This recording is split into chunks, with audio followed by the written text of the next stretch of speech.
Good afternoon. We've just concluded our basketing for final race. It went smoothly. Took a total of 3 hours. 1,555 pigeons have been basketed for the release that will take place on Thursday morning.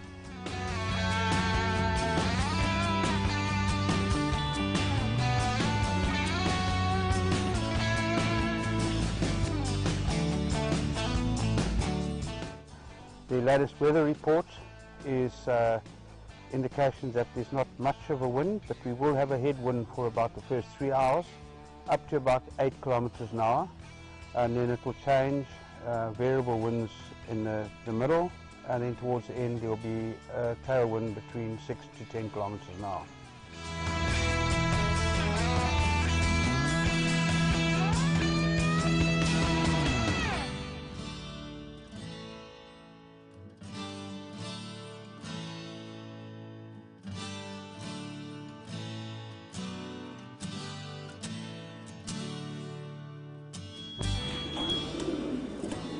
AU-EL50. Yes.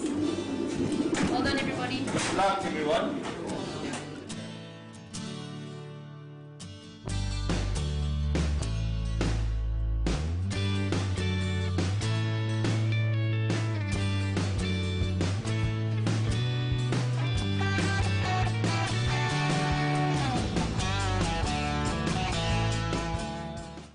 So we expect probably around about 7-hour, 7.5-hour flight, and we wish everybody the best of luck.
Good morning from Victoria Falls.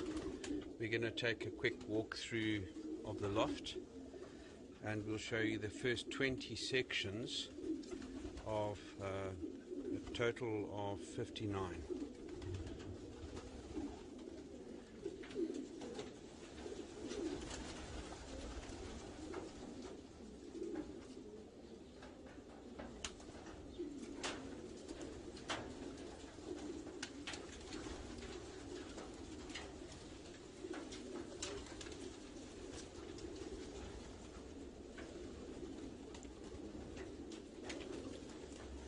This is all a new part of the loft.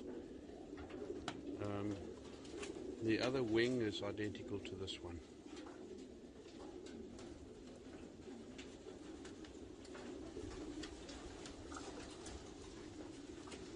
We're now moving into the older part of the loft.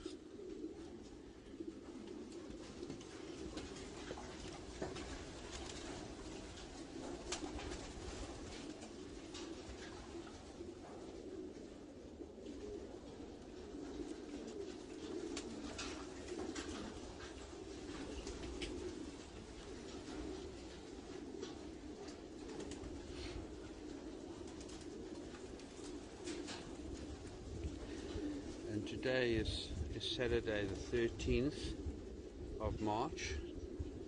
The birds are being chased quite hard now, so to get them exercising well at home.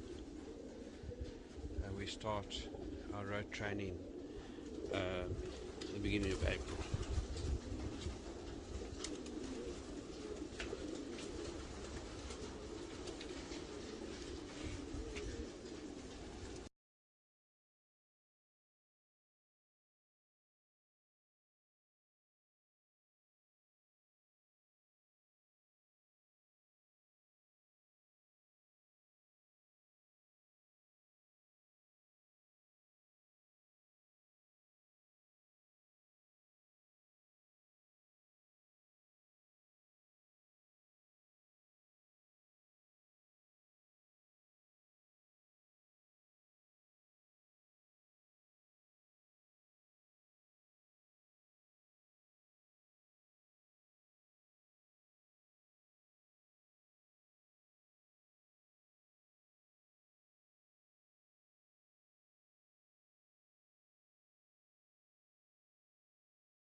Right, good morning everyone.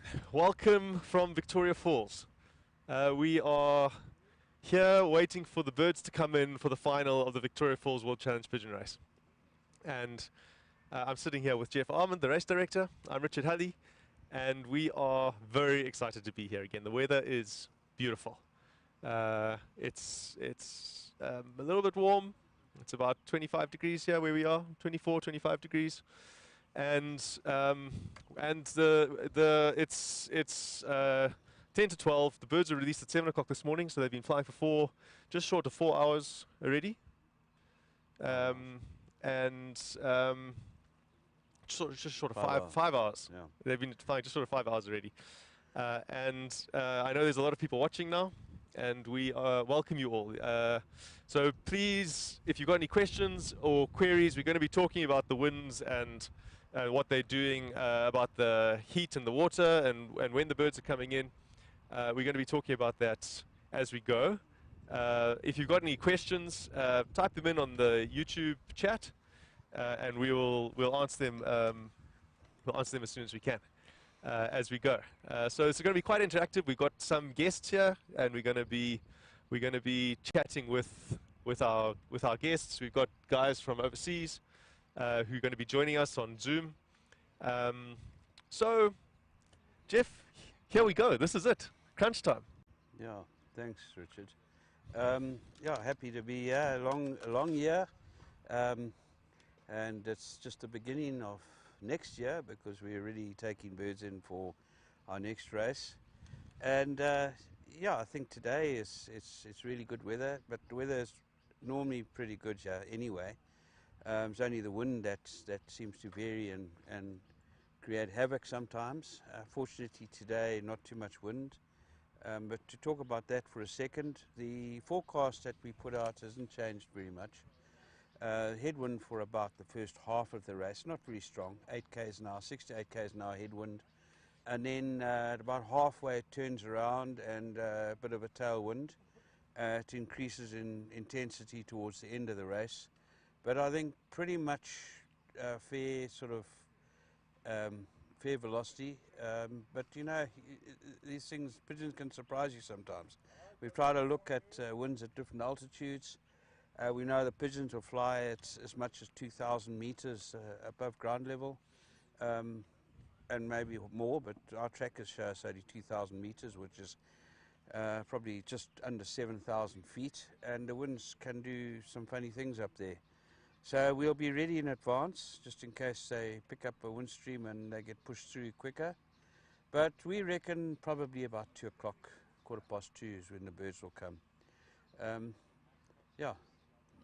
I mean, it's real crystal ball gazing, predicting when birds are going to come in. Jeff, we've been sitting here before at 5 o'clock, still waiting for the first birds.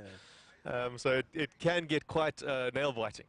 As any pigeon fancier knows, waiting for your birds to come home is terrifying in a sense. And we've got a lot of birds here that are our birds. We've grown very attached to them, and we really want them all to come home. Yeah, for sure. You know, we always feel bad and sad when we don't get birds back, but you know, that's the nature of the game, unfortunately. And but one thing is for sure, that they really are tested here, and the pigeons that make it this far, pretty good pigeons. All of them are good pigeons. Even up to the birds that have made it to this point in the race are good birds, Yeah, Jeff. for sure. And I mean, certainly the birds that come back in the final Yeah. will be really good birds, irrespective of where they come. Let's talk a little bit about what the birds have been through so far in the race. So far, how many kilometers have they flown? What distances are we talking about? Just, I mean, some people who've been watching it will know all this stuff, but it's just nice to reiterate a little bit. Okay, you know, I mean, those sort of stats, I'll actually put something together a little bit later. We can mention that, and I can bring up the stats on how many kilometers they've done, how many training tosses. You know, we were training initially 6 days a week, just to get the birds orientated properly. You know, a lot of the birds are quite old when they come in, and we need to get them into a home properly, and that can only come with a lot of work. It's not really work to get them fit, it's really to get them orientated properly. So what is a typical week look like here at Big Falls? You know, in the beginning of the season, it's you know, we obviously start off slowly. You know, you just give the birds very short tosses, but not many. You know, twice a week maybe, and then we try and cover as big a radius as possible, tossing them in different directions. We don't have much choice on where we can train from, because we're right up in the corner of the country. We've got borders to the north of us and to the west of us, and you obviously can't cross borders without the right permits and so on. So we're sort of stuck to flying either from the west or from the southeast. Okay. There aren't a lot of roads in the area. It's a very sort of sparse, unpopulated area, lots of wildlife and forests and so on. And because of that, we're limited as to where we can toss from. How many days a week have the birds been flying? Let's just look at since we started our proper training races. Yeah, Once we reached 100 kilometers. Yeah, when, you know, just prior to 100 kilometers, we were tossing as much as 6 days a week. Wow. But not far. And then as the distance increases, so we don't toss as much. Okay. But we unfortunately don't have the luxury of being able to let the birds out around the loft too much. You have to, obviously, in the initial stages, to get the birds settled and orientated. They do a lot of loft flying. But from our experience, when you've got thousands of pigeons flying around, you have a lot of casualties from collisions. You know, and you hold your breath as you let them out, because some fly clockwise, others fly anti-clockwise, and it can be a problem. So we find we actually have less of a problem. We actually put them on the road and give them Right. exercise by letting them fly back. So, I mean, at some stages we were tossing them 6 times a week. Yeah. That's hugely labor intensive, and it puts a lot of pressure on the loft that you've got to basket the birds that often. Yeah, it's There's also a lot of birds to basket. I mean, it is, but you know we've got our systems in place now so that they virtually run down those corridors into the baskets. They're pretty well trained. versed. Initially, Okay. of course, it takes a bit of time to get them used to it, but the birds love it now. They just you open the doors and they fly all the way down the passageway, turn the corner and fly down and turn another corner, and they're in the section for basket. Right. So, So yes, they're keen to get out. I mean, that's right. yeah, they want to fly. It is long hours because I mean some of the basket we start at 4 a.m. And it's it takes a while because we don't like to let the birds out too late. You know, people have asked the question, why don't you get them used to the heat and toss them later? The problem that we have is we have quite a few raptors of different types. We have 3 types of falcons. We have numerous goshawks. We have various other birds of prey which cause havoc. And those birds mostly use the thermals and the hot air to get them to altitude. So we need to get them out and back before the weather's warmed up, because otherwise they run the gauntlet the whole way. Yes. And obviously they need a bit of heat training as well, but that comes anyway because of the amount of time you spend and the longer tosses. They would be exposed to heat anyway. We do give a few later tosses, but we always find that we're getting hammered by hawks. You know, and as the season goes on, the raptor challenges less, obviously less birds, but they get wise. The pigeons get wise. You know, a lot of the birds learn to hide away. You know, they get attacked, they disappear into the forest. We've got a lot of hardwood forests around for 200-300 kilometers around this area, and very thick. And the birds know that they fly into that, they will be safe. So quite often people look at it and they see the pigeons come home 3-4 hours after everyone else, and wow, that's a very bad pigeon. I would say no, not necessarily. It's more, it could be quite a canny pigeon. Yes, quite a wise pigeon. But yes, you know, a lot of the pigeons will dodge and take evasive action. But if they've got a strong enough incentive to come home, or drive to come home, they won't sit out too long. Yes. You know, they'll settle down and then come back. You know, carry on flying. Okay. Yeah. Sure. So just there's a few more people have joined us on the stream. Welcome. Just to remind everyone, we're here from Victoria Falls, watching the birds come in. We're in front of the loft. The loft's right behind us, and everyone's no one's started to get to that twitchy feeling yet, where every bird that flies past is a pigeon. But we'll get there. We'll get there in an hour or so. When it's possible that the birds start coming in. The traps are open. The clock is running. Birds have been flying for 5 hours now, and it is it's exciting. So I'm with Jeff Armand. I'm Richard Huddy, and we're watching this unfold. We had a very good challenging race last year. From 800 birds that made it to the final, we had 70 come home on the day, and it's what we're hoping for is a true test of genetics and these pigeons' determination and desire to come home, and their fitness and their ability to home at the end of the day. Jeff? Yeah, that's right. And I mean, it's as I said before, I think any pigeon that's made it this far is, you know, that people can be proud of their birds. Yes. You know, they made the final.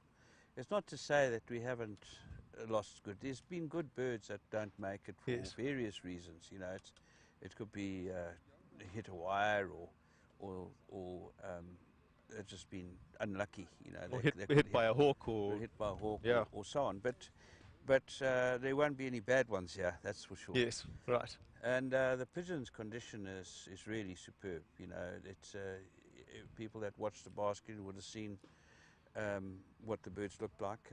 Very happy with their condition. They're fit. You know, we didn't do a lot of tossing towards the end. We slowed them down a bit, gave them a little bit of fat in the food, and sort of increased that in preparation for a hard final. I don't think it's going to be too difficult, but you know, it's early days, it's early hours, should I say, and yeah, we're hoping for a reasonable race today. So Jeff, let's talk a little bit about what's happened in the last week. Let's start by talking about from last year to this year. Last year we were flying from the Beitbridge Road. This year we're flying from Majringo. Yeah. Do you want to just talk about that a little bit? Yeah, that Beitbridge route it's not much different. It's towards the southeast. Beitbridge swings more down towards the Lowveld area, and it can be quite tough. You know, we had a look at, unfortunately, looked at the weather report. It's a fairly strong north wind for the first 300 to 400 kilometers. And getting worse tomorrow and the next day, hence the race being brought back. No, I mean, in the next couple of days we've got a cold front coming in, which could bring in a bit of drizzly weather, but it's going to be pretty high winds. You know, we find that the race, irrespective of what you do, you're going to have a tough race. A fast race doesn't mean it's easy. No. But you certainly will get some front runners in a fast race where there's high winds, which we don't have today. You get some very early birds, and then you get a lot of late birds, and a lot that don't actually come back. And from our tracking results, we can see that birds, some of them have gone through, on one occasion, 4 countries. You Yes. know, and flying 300 kilometers, they end up flying 800 kilometers by the time you've worked out the distance they've covered. Yeah. So that's we don't really want that. We want a more steady race, and I think today's conditions will give us a steadier race, a slower race, but you know, it's a fair test of the birds. So what's the advantage of running from Majringo, which is more to the west of the country, than from Beitbridge, which is more to the south? Okay, I mean, there's a bit more surface water available en route. It comes up through 2 major river lines, which has got water in all year round, and the birds got a chance of finding water. It's pretty arid on the other routes. There is water about, but birds must have learned to actually look for water. Okay. You know, the interesting thing now is, and I'll tell you, it's been an absolute eye-opener as to what the birds do, and with the information we've gleaned from the tracking pigeons, the front runners on all the races up to now have not stopped. None of them have stopped. None of them have learned to actually drink. So you find the front runners come in very, very quickly, and then you get others that are 15 minutes behind, 20 minutes behind. They look a lot better when they arrive. Actually, they look fresher. You know they've drunk water. Right. And even from, as I say, from the trackers, we can see that the birds that stop, some of them stop only a couple of minutes and then carry on. But they generally come back looking a bit fresher than others. Others that haven't, they've flown for 5 hours, 4.5, 5 hours without taking water, particularly when the temperature is up a bit. They look a little bit whacked. But the later birds are looking fresher. Right. So I think today I'll be very surprised if birds fly right through today without stopping. Yes. Although it's not that hot, so we're still getting at 25 degrees. But an 8 hours on the wing that's a long way to fly without stopping, without going down. Yeah, without at least stopping for a second. Yes. You know, and what we know and what we've seen, some of the birds that stop actually don't just stop and drink and carry on. They stop for an hour or 2. Right. You know. Right. So that actually splits them quite a lot. Yes. Yes. So what you're saying is we can expect there's a good chance that we're going to see some upsets in the rankings today, because the birds which have stopped in previous races have learned to stop. They've learned to look for water, and then get up and go again. Yes. Okay. Whereas the birds that have come in right in the front, they might not have needed to do that in previous races. On a 400-kilometer race, they've managed to get through without stopping. That's what we believe that they've done. Because by the time they get here, they're looking really tired. Whereas the birds that come a little bit behind them are in better condition. Those birds have learned to stop. They've learned to look for water.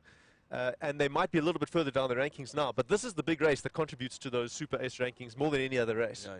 And so those birds that maybe a little bit further down the list, right now on the earlier races where they were learning to stop, where they now that's going to stand them in good stead on this race, and those birds that are sitting right up at the front, they're going to have to learn to do that.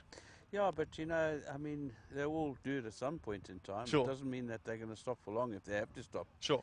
I think the good pigeons are still going to be in the front. You know, funnily enough, you always find some pigeons, even if the conditions are hard, some pigeons, they don't take strain. You know, they Right. come back and they're still looking good. And, Right. and those are really the true champions. Yeah. And Yeah. you know, one thing that's nice about this is the conditions vary so much. You know, we've got high winds, and the winds are quite a problem. I think sometimes very strong side winds, on occasions very strong tailwinds, other occasions very strong headwinds, and then a mix like we have today. We have a headwind today for half the race, and a tailwind for the other half of the race. So it's going to really, It's going to test the birds. and it's, you know, the birds that really stay in the top are birds. The birds that won. I mean, Pebbles, for instance, last year, it didn't matter what the conditions were like. Fast race, slow race, it was there. So Yes. and you expect the Super Ace pigeon to be a bird that can handle all those conditions. Yeah. So I mean, let's talk a little bit about some of the birds that are doing well in the Super Race. Yeah. Because Super Race is the new is the newer competition that we've moved the whole race towards favouring the Super Race, which Yeah. is proving a bird over multiple more difficult races. Yeah. And so we've got birds that have been coming in and they're scoring, and the Super Ace scoring is close. I mean, the first let me look here. The first 20 birds on the Super Ace have 400 points in it. But then from 20 down to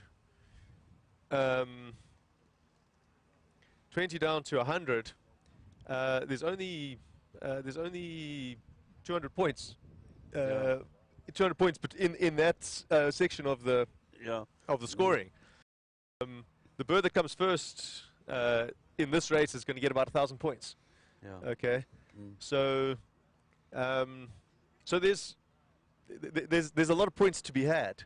Yes. Okay, Yeah. and anyone in the top 100, just about, Yeah. okay, can still win this. They can still win the Super Race. Yes. There's a chance for them. Yes. It all depends on how the other birds do in relation to them. Yes. But a bird that is sitting at 90 or 100 comes first in this race. It's got a good shot at doing well in that Super Race as well. That's right. Yeah. And you know, I mean, you were instrumental in the formulations of the point system. I think it's a very fair system. It's weighted according to the distance. Basically, gives it. I mean, you get full marks for a 600 kilometer race. If you came first at 600 or first at 300. 300 kilometer race will give you half the amount of points that a 600 kilometer race gives you. Yes. And so there's a lot of points to be had on the final. Yes. And the sort of longer hotspots, you get more points as the distance increases. Especially for the birds that arrive on the day, because that's where all the points sit. Oh yeah, you know, there's quite a heavy penalty for birds that don't arrive on the day. They halve their points on the second day, and again, you know, a on the third third of the day. points on the third day. Yes. So you know, you might get one day bird. Yes. And it will really split between the first and the Yes. second, because No, the second sure. day bird will get half the Half points. the so points, they could- and every other bird that arrives on the second day will get half the points. That's right. Yeah, but Yeah. but it speaks to what we are aiming at with this race. We're aiming at a one-day medium distance race. Yeah. That's what we're expecting. Okay, and that's what we're expecting people to be breeding for. Is we're looking at a bird that can handle week after week in African conditions, coming home through hawks and eagles and all the predators with relatively arid conditions, and they've got to keep doing it week after week, and then be able to come home on the day in the final. Yes. It's a tough ask. It's the Olympics of because that's what everyone's watching. It's the Olympics of pigeon racing. Oh, that's what we'd like to think. Yeah. Yeah. Look, and I think now is a chance to actually speak about other competitions that we're looking at. I mean, we're introduced a team Last year, we've refined it to quite a large extent because this year the team competition is for 7 birds, and you only have to clock 3 out of the 7, as opposed to this year you have to clock all 5. Well, you don't have to, but you've got 5. You get points for 5 pigeons. Next year you'll get points for 3, but you have a selection of 3 out of 7. And we've got $100,000 on the first prize for the team. You know, and there's quite a lot of money on the team competition. So that will talk about and show which is the fancier that's able to select his birds the best, and you know, it's not an individual pigeon now. You're talking about pigeons. Yes. The Super Ace is geared to find the best pigeon. Yes. And the Super Ace is it's the World Challenge champion, really. Yes. And that's where all our emphasis has gone on. Yeah. Yeah. So, I mean, half the prize money is sitting on the Super Ace. So, welcome to everyone. Again, I'm just going to welcome you. There's 81 people live streaming with us right now. So good to have you from all over the world. Just shout out to us. Put a comment there to say where you're watching from. It's so good to have you all.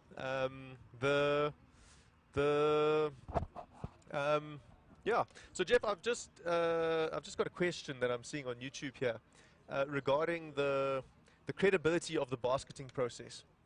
Okay, people were watching the live stream of the basketing, and they want to know how sure can they be that there's no shenanigans happening on that basketing process for this especially for this final. Well, we've got external auditors that come in, professionals.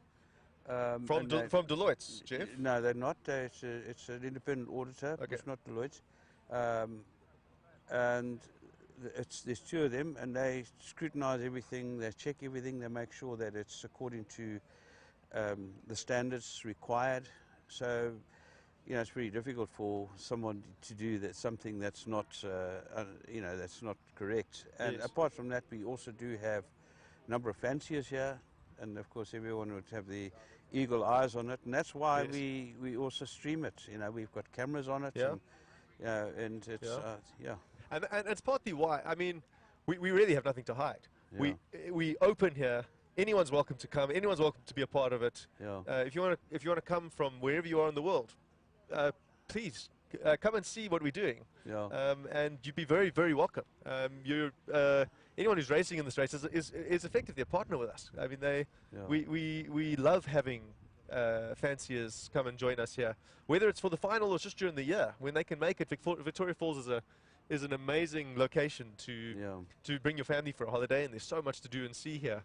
And we love having guests. Well, you know, if it wasn't for COVID, we had a lot of people wanting to come. Yes. They were very disappointed, actually, that there were travel restrictions and so on. And so, you know, people were cancelling at the last minute. And, you know, it's one of those things that we've had to contend with for the last 2 years. And hopefully that we will get to the end of it. But when is the question? Yeah. Yeah. No, absolutely. Okay, so I've got a question here saying when the birds are activated to the Super Ace and they get lost, why can't the activation shift to the next reserve? Let's talk about that quickly. Very simply, the reason for that is we're looking for an individual pigeon. Yes. That is a champion pigeon. You know, that's why you have team competitions. If you want if it's a team effort, then of course you would have a number of pigeons involved. But for the Super Ace, we're looking for the best pigeon. Yes. And that best pigeon must be a bird that can do all those races. Yes. In race time, So if people want their birds in the Super Ace, there's no 2 chances. You have to have activated your bird for the Super Ace before Hotspot 3. That's correct. And there's no carryover. There's no reserves for the Super Ace. No. Super Ace is an individual competition for an individual bird. That's right. For the champion pigeon. For the champion pigeon. Yeah. This was our first proper year doing the Super Ace. Well, we did Super Ace last year. Yeah, but this year all the money's been we put up the money where our mouth is, really, in terms of Super Ace. So the Yes. money has gone towards the Super Ace this year. Yes. And I think it's reasonable that people, it might take a little while for people to understand exactly how it works. That it's Yes. an individual competition for an individual pigeon, and it's unfortunate when you look at the rankings of the birds that were coming in on any hotspot. There were a lot of birds coming in that were not activated for the Super Ace and had no chance. Yes. And it's a lesson to learn that just because your bird hasn't done well at the first 100, 200 kilometers, okay, if you trust your breeding, if you trust your genetics, it's worth activating those pigeons for the Super Ace. Yeah. Because those birds that do well at 200 kilometers are not the same birds that are going to do well at 500 kilometers and 600 kilometers. Yeah, I think so, but I think, you know, a lot of people were selecting the birds that they had the best faith in, and Right. and we still had quite a sizable number of activations. I mean, it started off with Absolutely. 1,700, and then as a bird was taken out, if they didn't clock, they're out. They no longer can be a champion if they don't actually come back. Yes, you know, in race time. Yes. And we ended up with 500 odd for the final, which I think is still a fair competition, and definitely is going to show a really, you know, the best pigeon will be shown Yes. at the end of it. Yes. Yeah. Great. So we're going to run to a stream now of just a video stream that's been built up. And we'll be back in 10-15 minutes with some guests to talk about the race.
Good afternoon. We've just concluded our basketing for final race. It went smoothly. Took a total of 3 hours. 1,555 pigeons have been basketed for the release that will take place on Thursday morning.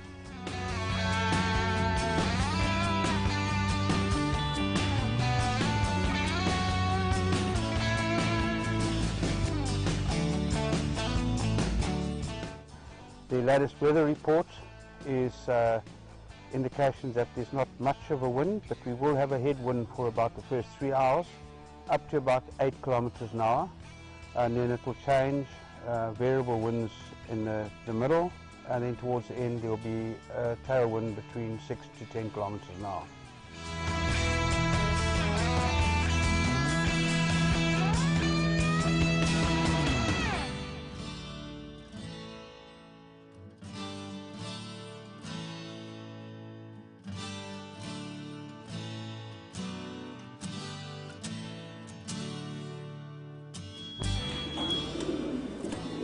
AU50.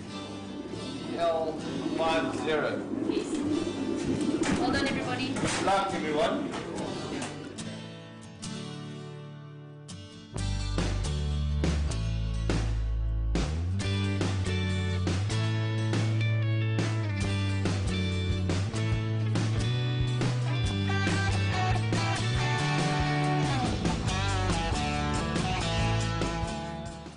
So we expect probably around about 7 hour, 7.5 hour flight. And we wish everybody the best of luck.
Right, so good afternoon to everyone. We here from Victoria Falls, waiting for the birds to come in on the final. The birds were released at 7 o'clock this morning, and so they've been flying for 5.5 hours. They've got a slight headwind that they've been flying into. We expect that some birds will be going down for water about now. The temperatures here are about 25 degrees, and there's a little bit of a breeze. So we are. It's thanks to everyone watching. Just to remind you, put your name in there and say hello. It's nice to see you, and to see what you have to say. If you've got any questions or comments, please put them in the comment section of the YouTube chat, and we're going to do our best to answer them as we go. So we've joined with two guests who've managed to make it out here with us. Okay, it's Jason Brown and Thomas Gijzelberg. Jason is from Zimbabwe, and he is the breeder of Pebbles, who won the Super Ace last year. Okay, and Thomas is from Pippa in Belgium, and he's come all the way out to join us as well. So we're going to be talking with these guys about their birds and what it takes. So I'm going to start with you, Jason. What does it take to win the Super Ace in Victoria Falls? To be honest, I'm not sure. Okay. I don't know. I'm still learning. I've Okay. got a lot to learn, so I'm not sure. Okay, that's fine. That's fine. Just tell us a bit about Pebbles. Who were the parents, and what were the lines that it was bred from? So Pebbles came from birds that were raised here in 2016, if I'm correct. They were raised in the Victoria Falls. They were raised in the World Challenge Victoria race. Falls race, yeah. Okay. So two birds are bred in Zimbabwe by Jeff and were raised here, and then there's a Belgian bird and a Michel de Becker hen in that. So it's a complete cross. The lines, I'm not 100% sure about all of the lines. Okay. But there's Gabby and Catrace in those lines. Right. Okay, and how long have you been pigeon fancier for? I started in 2017. So Okay. not long. So I mean, it's an exciting story for people. You don't have to have been racing pigeons for 50 years to breed a champion. It's possible that if you get the right genetics and a fair bit of luck. I mean, that's what I'm hearing you say. Yes, correct. Yeah. Correct. Quite a bit of luck, I Okay. would say. But I think everyone loft is different, and you learn which. I was very fortunate to be able to get birds off the race in 2016 to early 2017 on the auction, and yeah, you can say it's luck that I was able to get those birds. Yes. Jason says often the last 2 days it's about luck, and he has a lot of luck, but if you see how he's doing again this year, He's doing well again. yeah, standing fourth in the super race with several other pigeons in the top 100, so it's not luck if you're doing it several years in a row and with the same family, because it's again the same line of Pebbles. So he's humble, but I would say it's not just luck. He knows what he's talking about when you talk Yes. with him about breeding and about pairing, and he knows what he's talking about. So Thank you, Thomas, I mean, Pebbles was sold on Pippa, and you've been speaking with Jason, and you've got an idea. Let's talk about what are the right birds to be sending to the Victoria Falls World Challenge Pigeon Race. Well, it's my third time here now, so and every time you pick up things. When you come over, you pick up things. You talk with local fanciers who's been racing here for many years. They tell you what type of birds you need.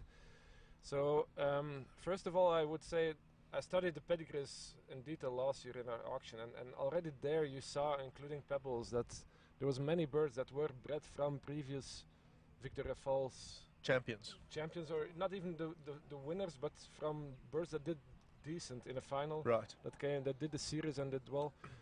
And that's one thing that I picked up, that you need a certain type of bird, and you see that in other one-laughed races too, that if you buy the bloodline or invest in a bloodline that does well in a certain race, you increase your chances a bit. So it's an interesting concept that you don't.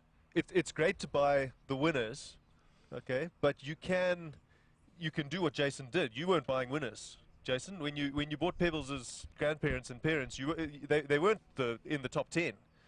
No, definitely not. But they were in the top 50 on quite a lot of the hotspot races. So they performed on really well throughout the series.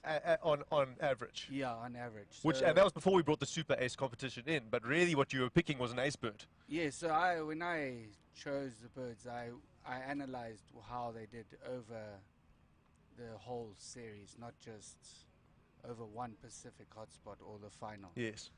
It was over the whole series. But what we're saying is that birds have come in the top 50 can breed champions. Okay. Yes. And that opens the doors up for a lot of people to be improving their lofts and breeding specifically for this race. There's more and more birds and more bloodlines that are proving themselves in this race, and it makes sense to be investing in those bloodlines to be competing. Thomas, I mean, would you say? Let me phrase that in a question. Would you say that makes sense? Yeah, well, you have to study it, and year after year, I think you'll see this year as well that probably many good birds will be bred from previous champions here. So, and one other thing I wanted to add is that when I talked with Jeff and other people here, they all the time focus on the fact that you can't raise well here with big birds. Is that correct? Like some people, if you don't come out here and you don't know that, you send from your best, but if you send bigger ones, then yeah, apparently it's difficult somehow for big birds in this climate to do well. So that's another thing I picked up, that for this season I'll be selecting my birds a bit on size as well, which I didn't do in the past for sending them here. But still, you can't look into them, but that's one of the small things that I'll pay attention to. Jeff, what do you think about all of this, Jeff? Yeah, I think people always ask me the question, what sort of birds are most suitable?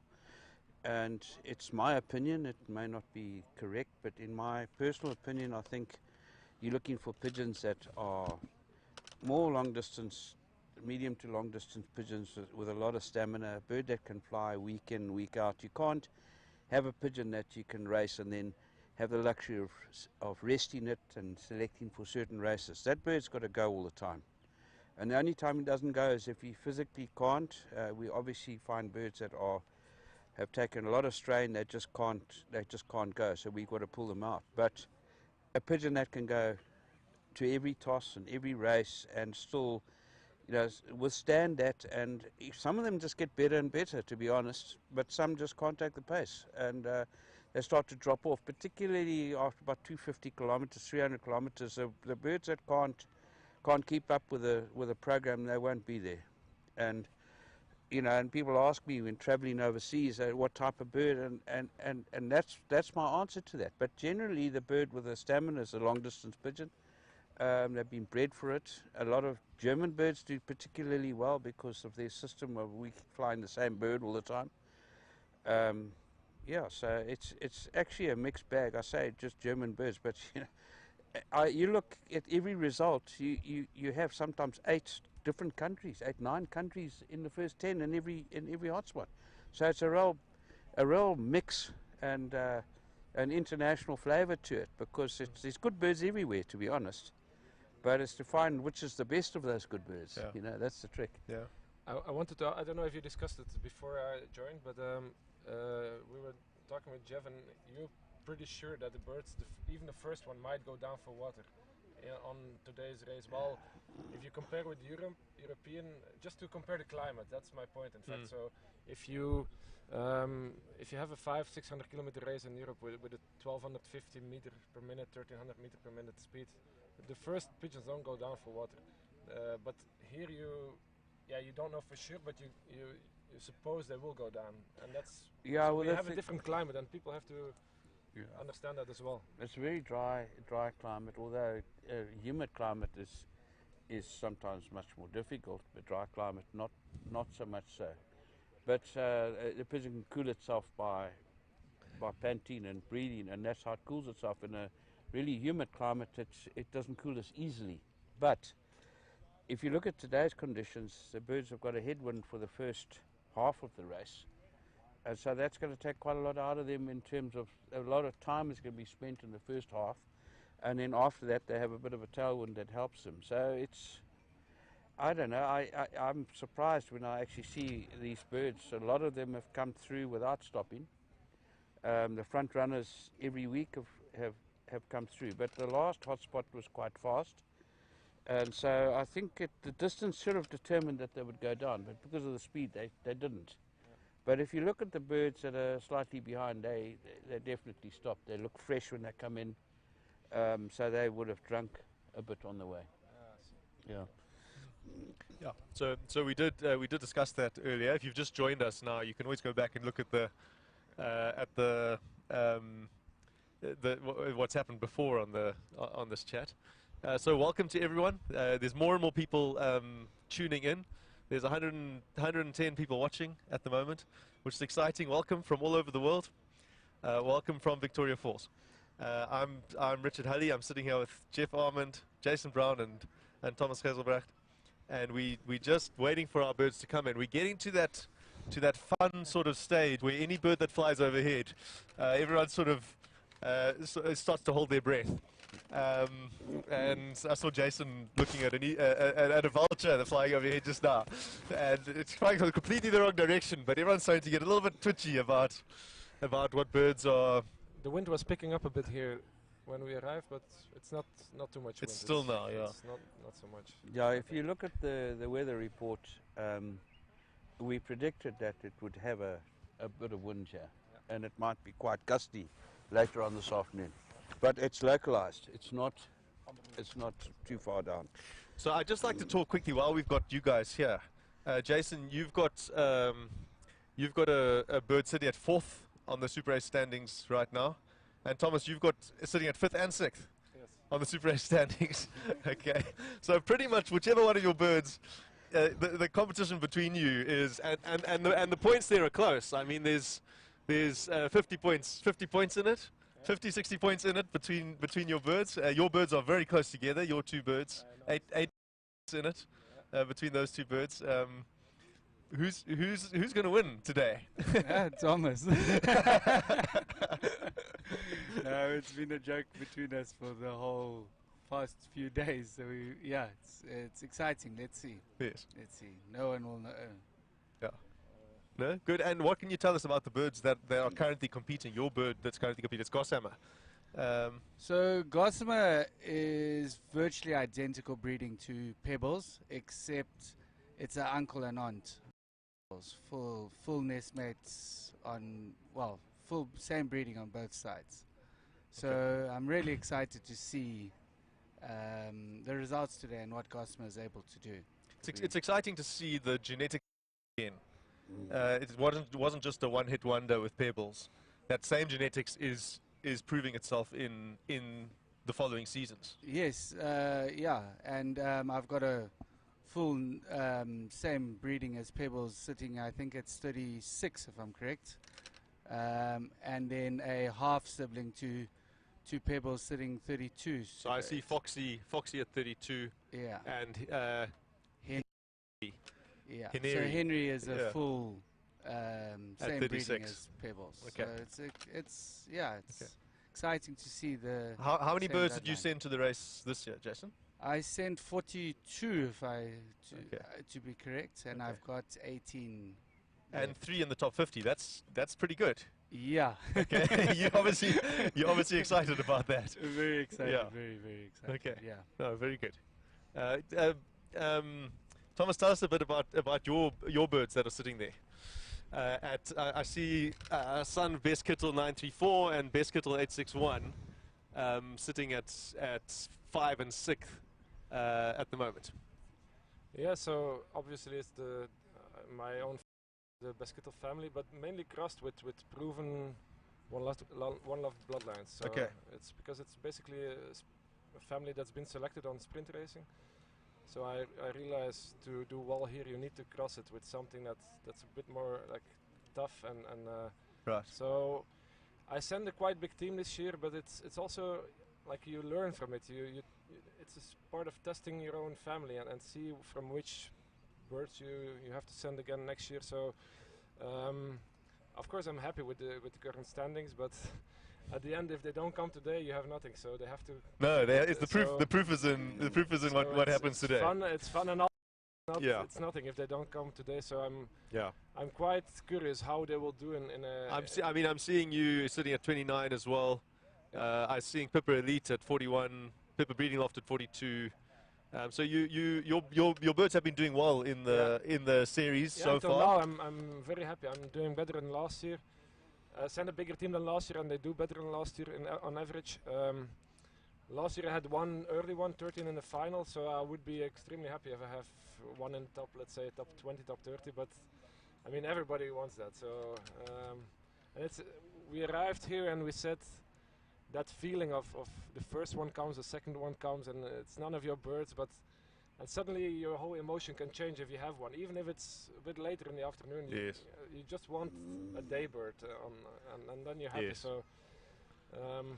So I've just had someone saying they can't hear you. You want to just put the mic, point the mic at your at your mouth there. Yeah, thank you. Yeah. 120 people watching. Welcome. The birds are flying. They've been flying since 7 o'clock this morning, so almost for 6 hours now. That's sitting at 1,700 meters per minute if a bird was to come in now, which is very fast.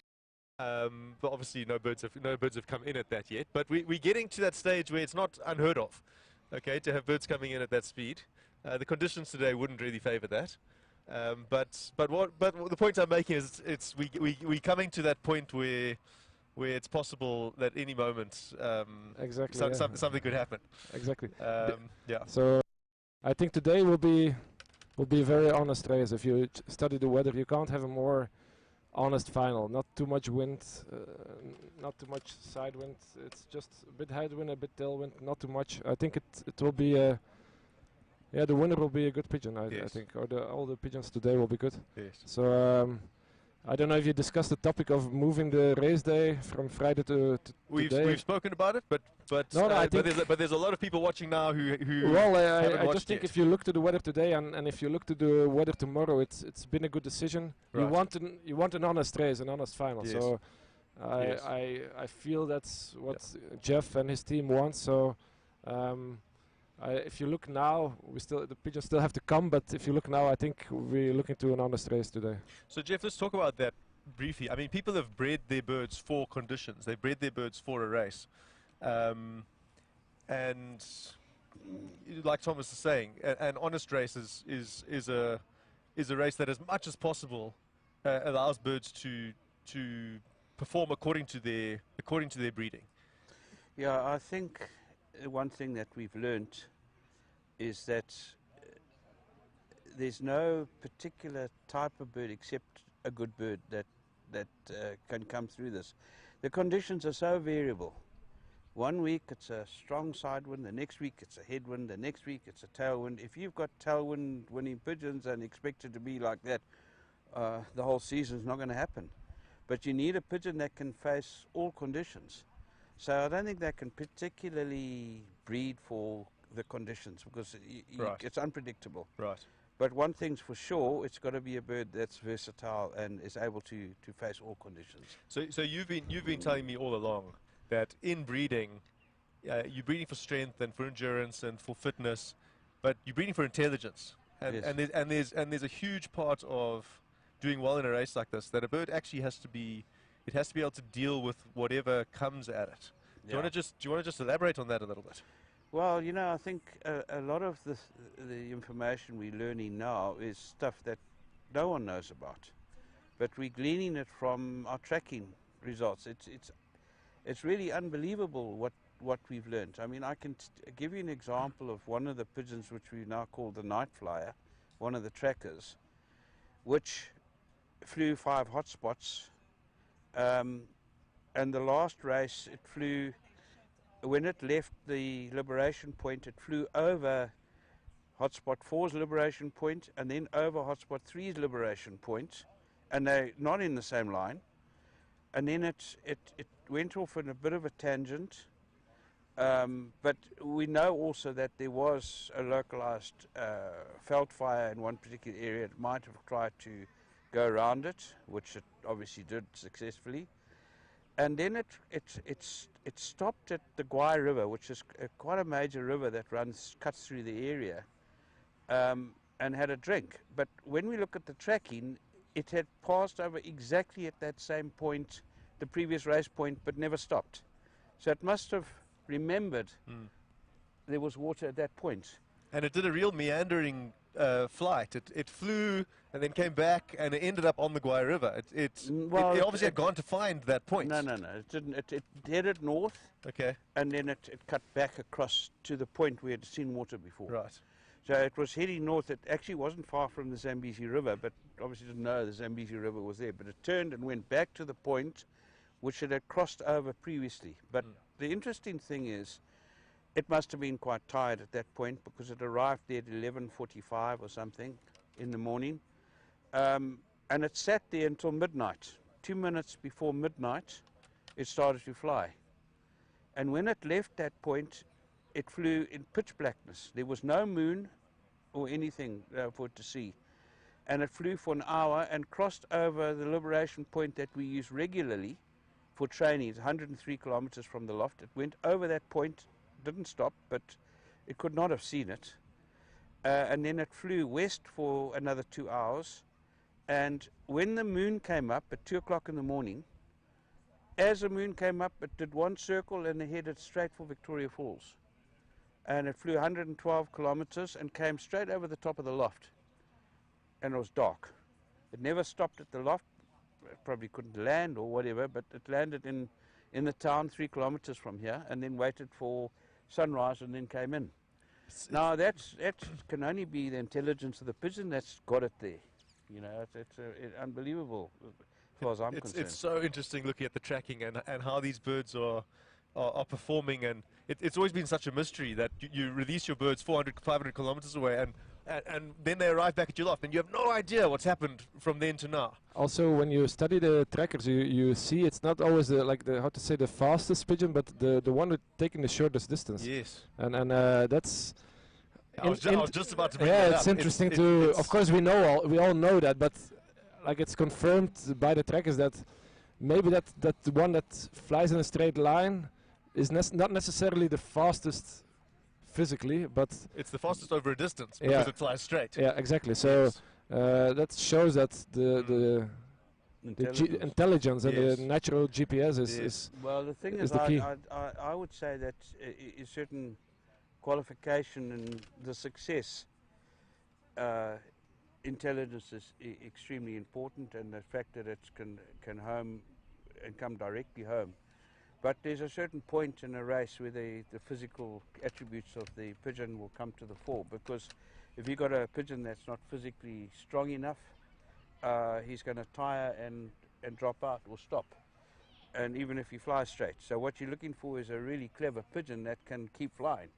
That's what you want. And is motivated to keep flying. It's the other side of it, that it's not going to get tired and go down.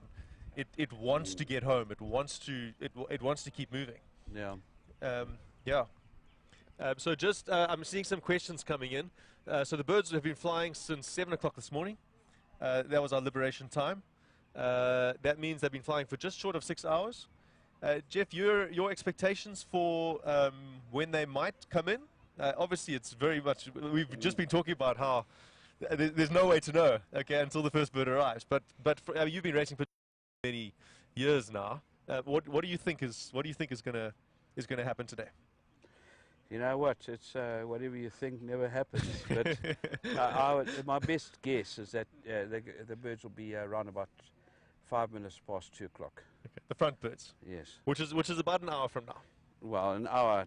Hour and 20 minutes. Yeah, hour 10 minutes. Yeah. Hour 10 from now. Yeah. Okay.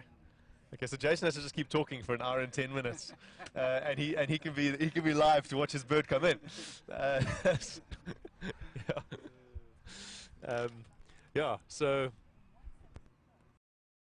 just to everyone watching, please post comments. Put them in on the YouTube chat. We're going to try and answer as many comments and questions as we can as we keep going through this. As we keep waiting for these front birds to come in.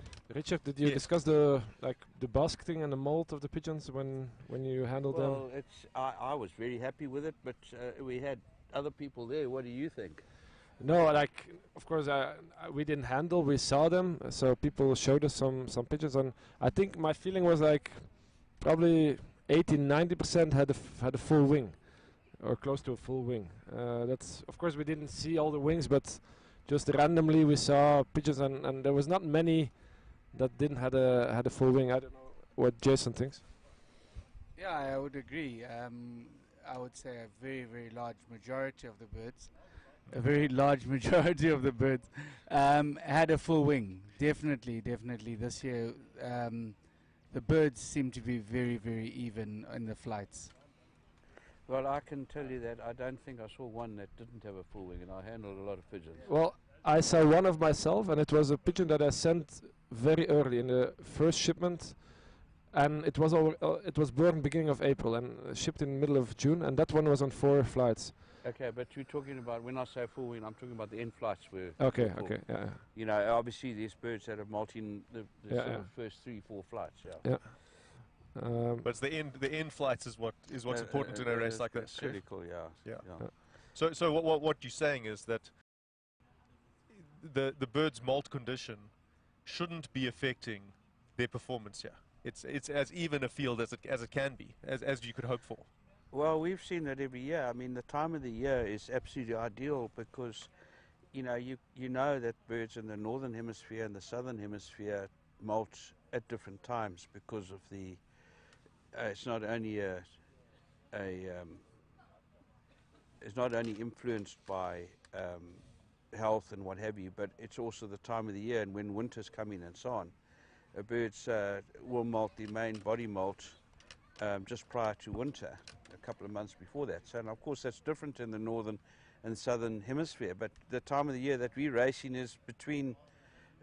It's after the southern hemisphere birds, and it's before the northern hemisphere birds, which are molting towards the end of the year. September, October is when they would molt, and we're a couple of months before that. And southern hemisphere birds' main molt is in January, February, March. You know. But what we're saying also is the wing molt is favourable for everyone. So it's so nice. We've actually I see the camera's been panning back and forth with all the people who here. There's kids running around and we've got about 40 people here, maybe a little bit more. So if you were planning on coming to Vic Falls this year and you couldn't make it, we're so sorry. We would have loved to see you and love to host you. And in future years, we definitely want you here. It's a lovely place. The weather, it's middle of winter for us right now, as you can see. It's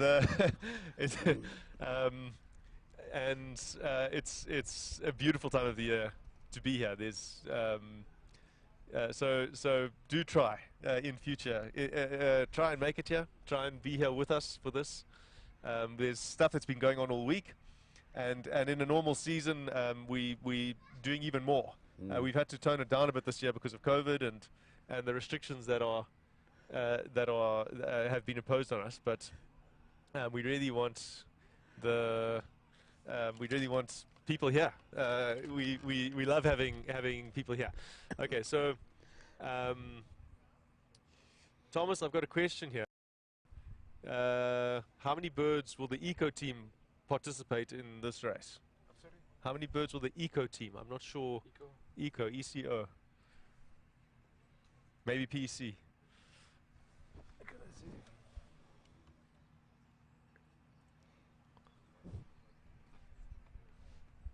I don't no idea. understand the question. Okay, I thought maybe you would understand it better than I did. I don't understand it either. Okay, that's fine.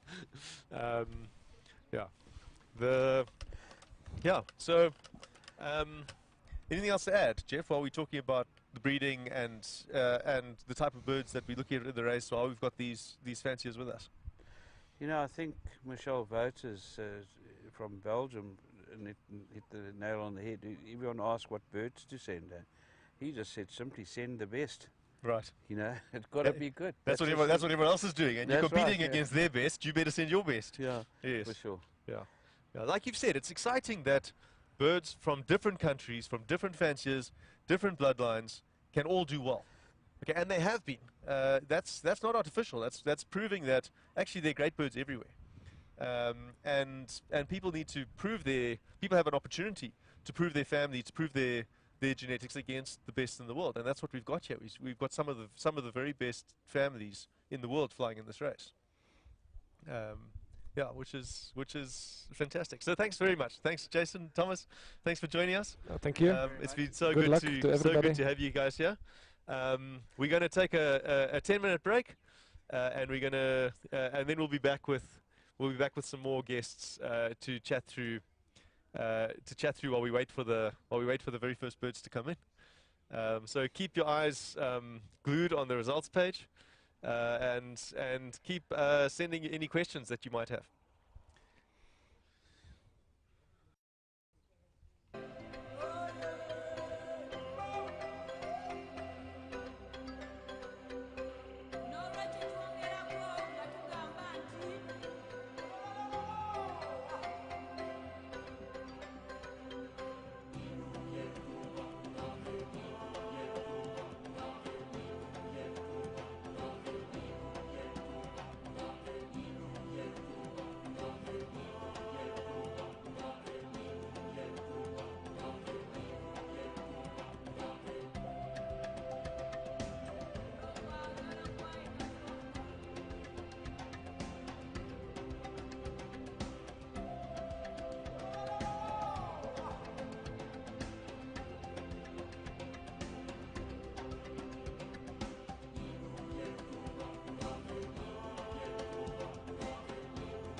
Good morning from Victoria Falls.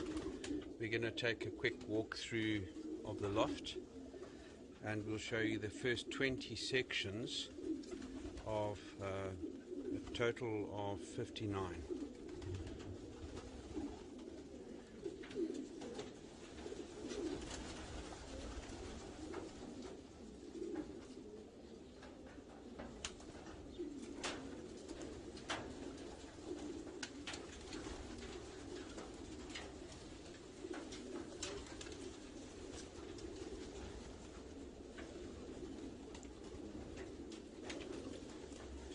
This is all a new part of the loft.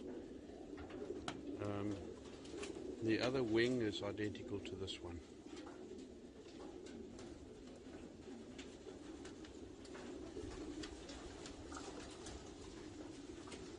We're now moving into the older part of the loft.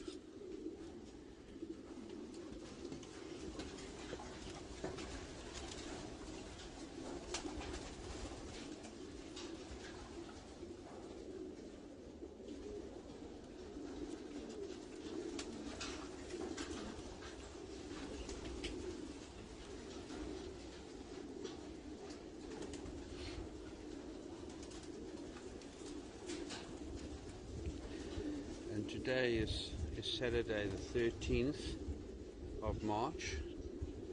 The birds are being chased quite hard now, so to get them exercising well at home.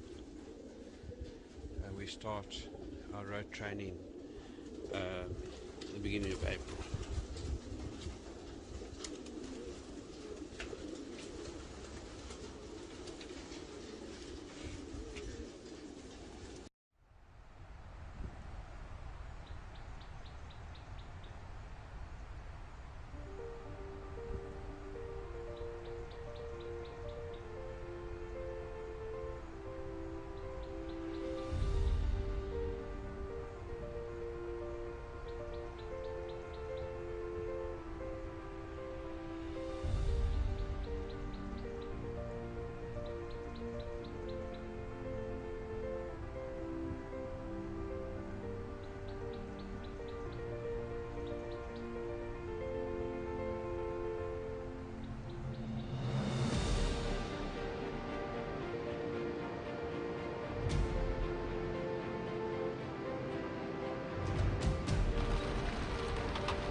Good afternoon. We've just concluded our basketing for final race. It went smoothly. Took a total of 3 hours. 1,555 pigeons have been basketed for the release that will take place on Thursday morning.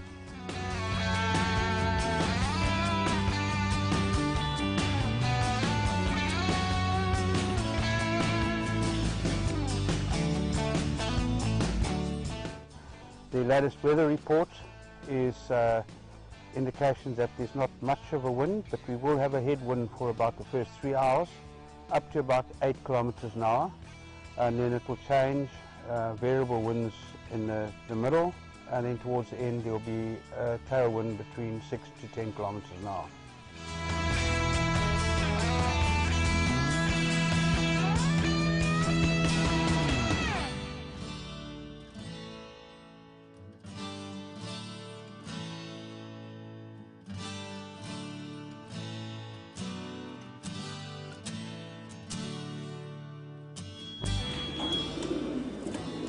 AU-EL50.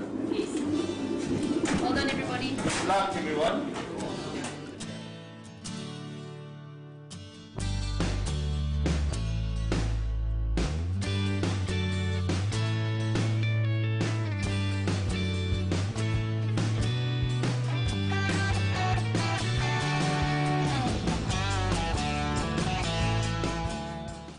So we expect probably around about 7-hour, 7.5-hour flight, and we wish everybody best of luck.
Good morning from Victoria Falls. We're going to take a quick walk through of the loft and we'll show you the first 20 sections of a total of 59.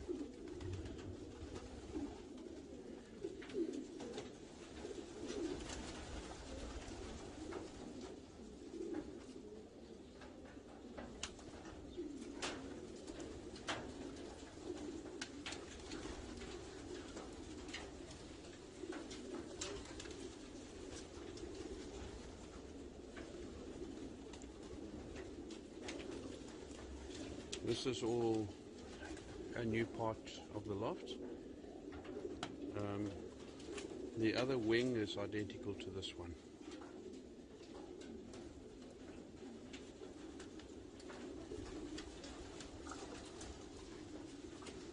We're now moving into the older part of the loft.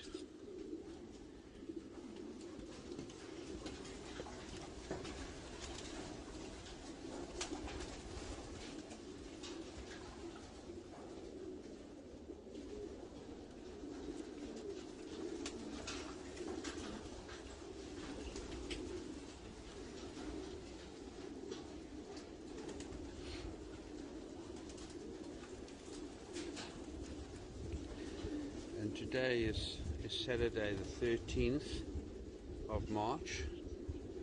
The birds have been chased quite hard now, so to get them exercising well at home. We start our road training at the beginning of April.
Good afternoon. We've just concluded our basketing for final race. It went smoothly. Took a total of 3 hours. 1,555 pigeons have been basketed for the release that will take place on Thursday morning.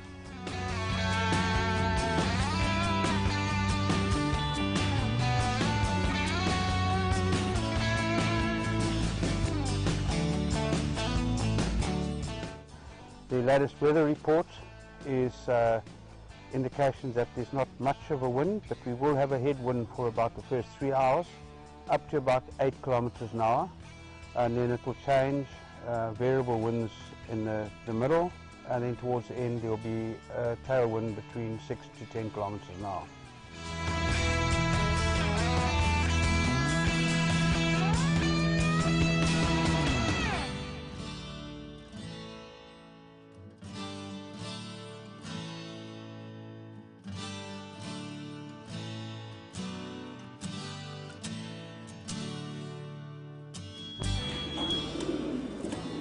Hey, you.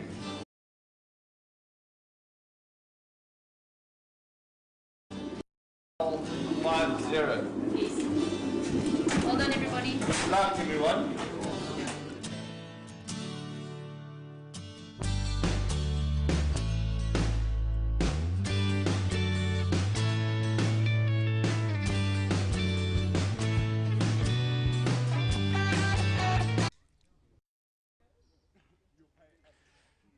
Good afternoon from Victoria Falls. Welcome to everyone who's watching. We've been getting more and more people watching live with us as the day goes. Just an update for everyone. The birds were released at 7 o'clock this morning. It's now 1:30, so they've been flying for 6.5 hours. The current running speed is 1543 meters per minute.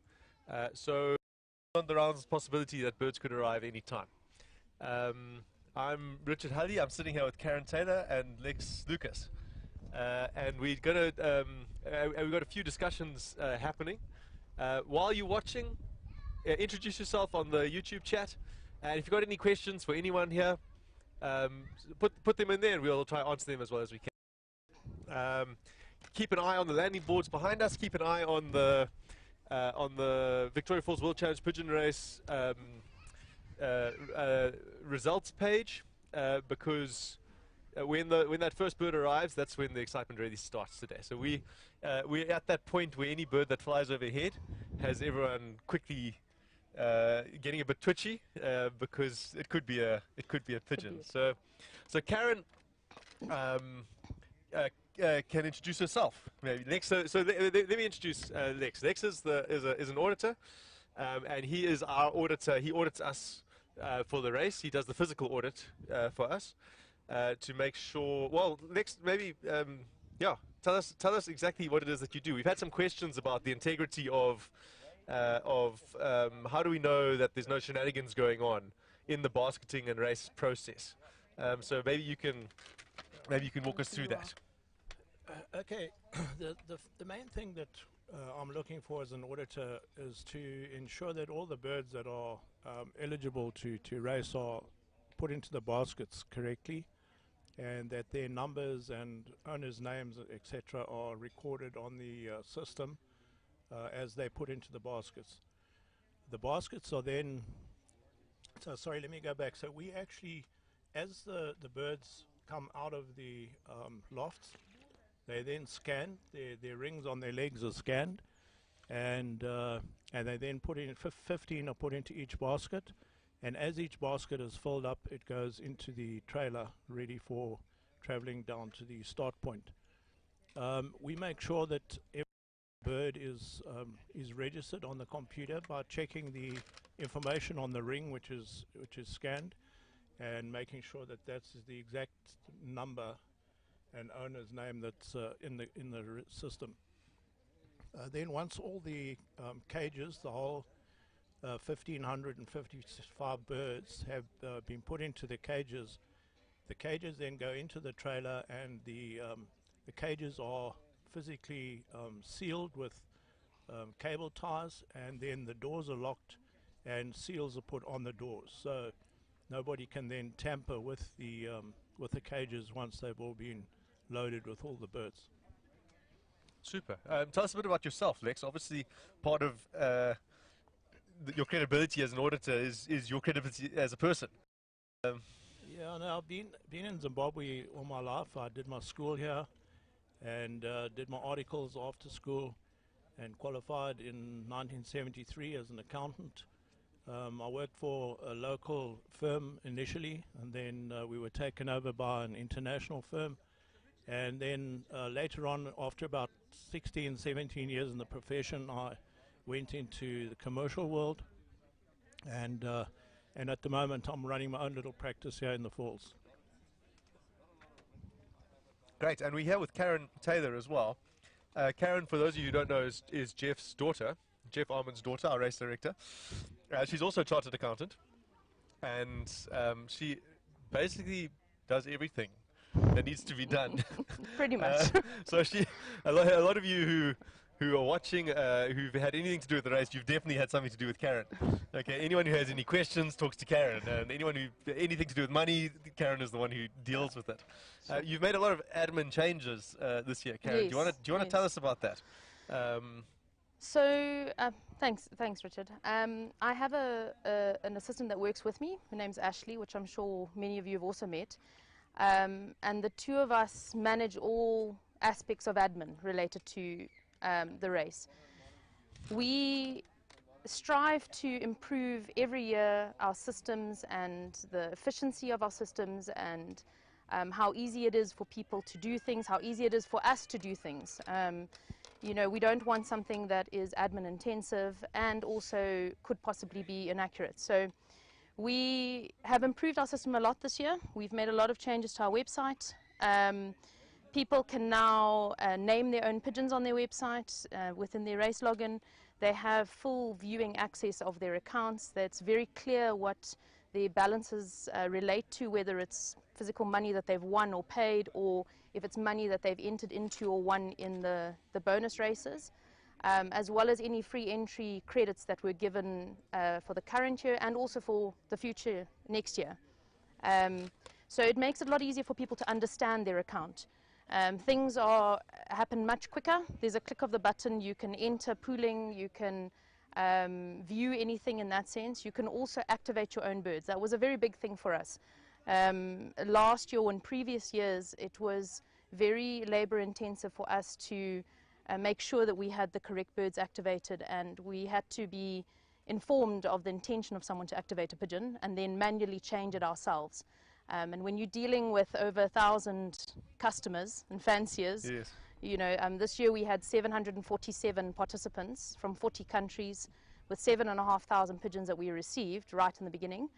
It's hard to manage that. Obviously, when you're saying that, because this is an international race, people speak different languages. They come from different cultures. There's a communication gap that has to be bridged the whole time. Yes. So we constantly communicating with people in all sorts of countries, and the biggest challenge a lot of the time with our communication is the time zones and different working days of the week. You know, our fanciers in the Middle East, for example, work on a Sunday, and yet we are supposed to be off on a Sunday. So it turns out that many times we're not sleeping because we're trying to answer questions. And, you know, also as part of the sport is a lot of fanciers, the time of day when they are able to look at their pigeons and make decisions on their pigeons is when they aren't physically at work themselves with their own businesses. Which is out of business hours. So it's out of business hours for them, which means it's out of business hours for us a lot of the time. So I'm seeing so many comments here saying, say hi to Karen, she's amazing, she does such a good job. Well, we try,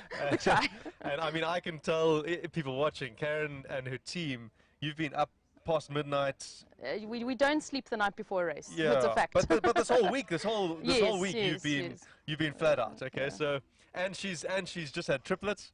Okay, just so she really is run off her feet, and she does an amazing job nonetheless. Thank you. So we're so lucky that we've got such dedicated people on the team. So we wanted to just chat about that briefly. We're gonna welcome Jeff back on Sure. with us now. Guys, thanks so much. Thank you, everybody. Good luck. yeah. Good luck. Yeah.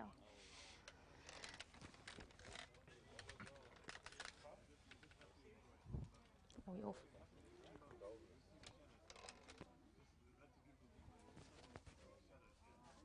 Can I stand up?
Right, welcome everyone.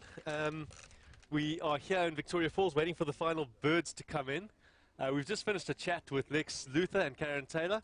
Not Lex Luther, Lex Lucas, sorry. And Lex, the one thing which we didn't say in that discussion is Lex does all that verification on the basketing side. And then when the actual first birds arrive, those top birds that come in, he physically verifies them as well, that the rings that their rings, their life rings and their magnetic rings are consistent with what's in our system and what was basketed the first time around. So that closes that gap. So I've been joined now with two very special men. Okay, this is Peter Becker and Wade Armand. Hi. And Peter and Wade were actually physically at the Liberation this morning. They drove the birds out, so they've flown back here somehow. Don't tell the police. Yeah, they've sped back. They wanted to be here for the first birds coming in. Absolutely, yeah. So, welcome, guys. And what can you tell us about the Liberation? What can you tell us about the conditions that you saw at Liberation and the conditions that you saw on your drive back here? Everyone wants to know. So, just while we're talking, there's a slight breeze here, maybe 3-4 kilometers an hour breeze, but there's very little wind to speak of right now. Birds, if they arrive now, would be at 1,500 meters per minute, okay, which is a fast race. Jeff reckons it's a little bit early days for birds to be coming in just yet. Sure, yeah. So yeah, let's hand it over to you, Wade. Tell us about the Liberation this morning. I think we were blessed today. Okay. It's a fantastic day for racing, and the skies were absolutely clear. The sun came up beautifully, even though there was a lot of mist on the lake first thing in the morning, we were a little bit worried, but then it cleared and it was fantastic. The birds got away well, and there was very little wind at the Liberation Day, Peter. And along the route, we kept on talking about what sort of speeds are going to be, and we kept looking out the windows. It was clear and calm. But of course, we're in a car. So Yes. Okay. yes, So I mean, all the weather apps and programs are telling us that there's a slight headwind for the first section of the race. Yeah. I mean, can you speak to that? Was that the actual conditions on the ground as you were coming back? Yeah, I'd say, Peter, it is difficult to tell whether there was actually a bit of a headwind because you're inside of a car. Yes. But it was Okay. clear. You know, you're looking at the trees and the leaves and Yes. stuff like that, and of course we didn't really see a lot. So Okay. there wasn't. If there was a headwind, it was slight. Okay. Which I think that's what the weather report said as well. Yes. Yeah. Yes. It was relatively calm. Any fires on the way, Peter? There was actually no fires that we could see. Just to add on to what Wade has said there, we actually passed our 103 kilometer toss point that we know really well, and there's a mine on our way back, and the smoke on the mine showed a 2 to 3 or 4 kilometer an hour tailwind, but the rest of the way very little wind, if any wind. It's a little bit hotter than we expected, so that's going to be a definite factor in the race. Let's see what happens. I think we have expected a lot higher speed, but I think we're going to run at 1300, 1290 meters per minute. So what can you tell us about the way that, how do you treat the birds once you've got them on the truck and you left at 3 o'clock in the morning a couple of days ago. Run us through what exactly you're doing all the way down and up to that liberation point. Okay, you want to go over that one, Peter? Yeah, so obviously it's quite a journey.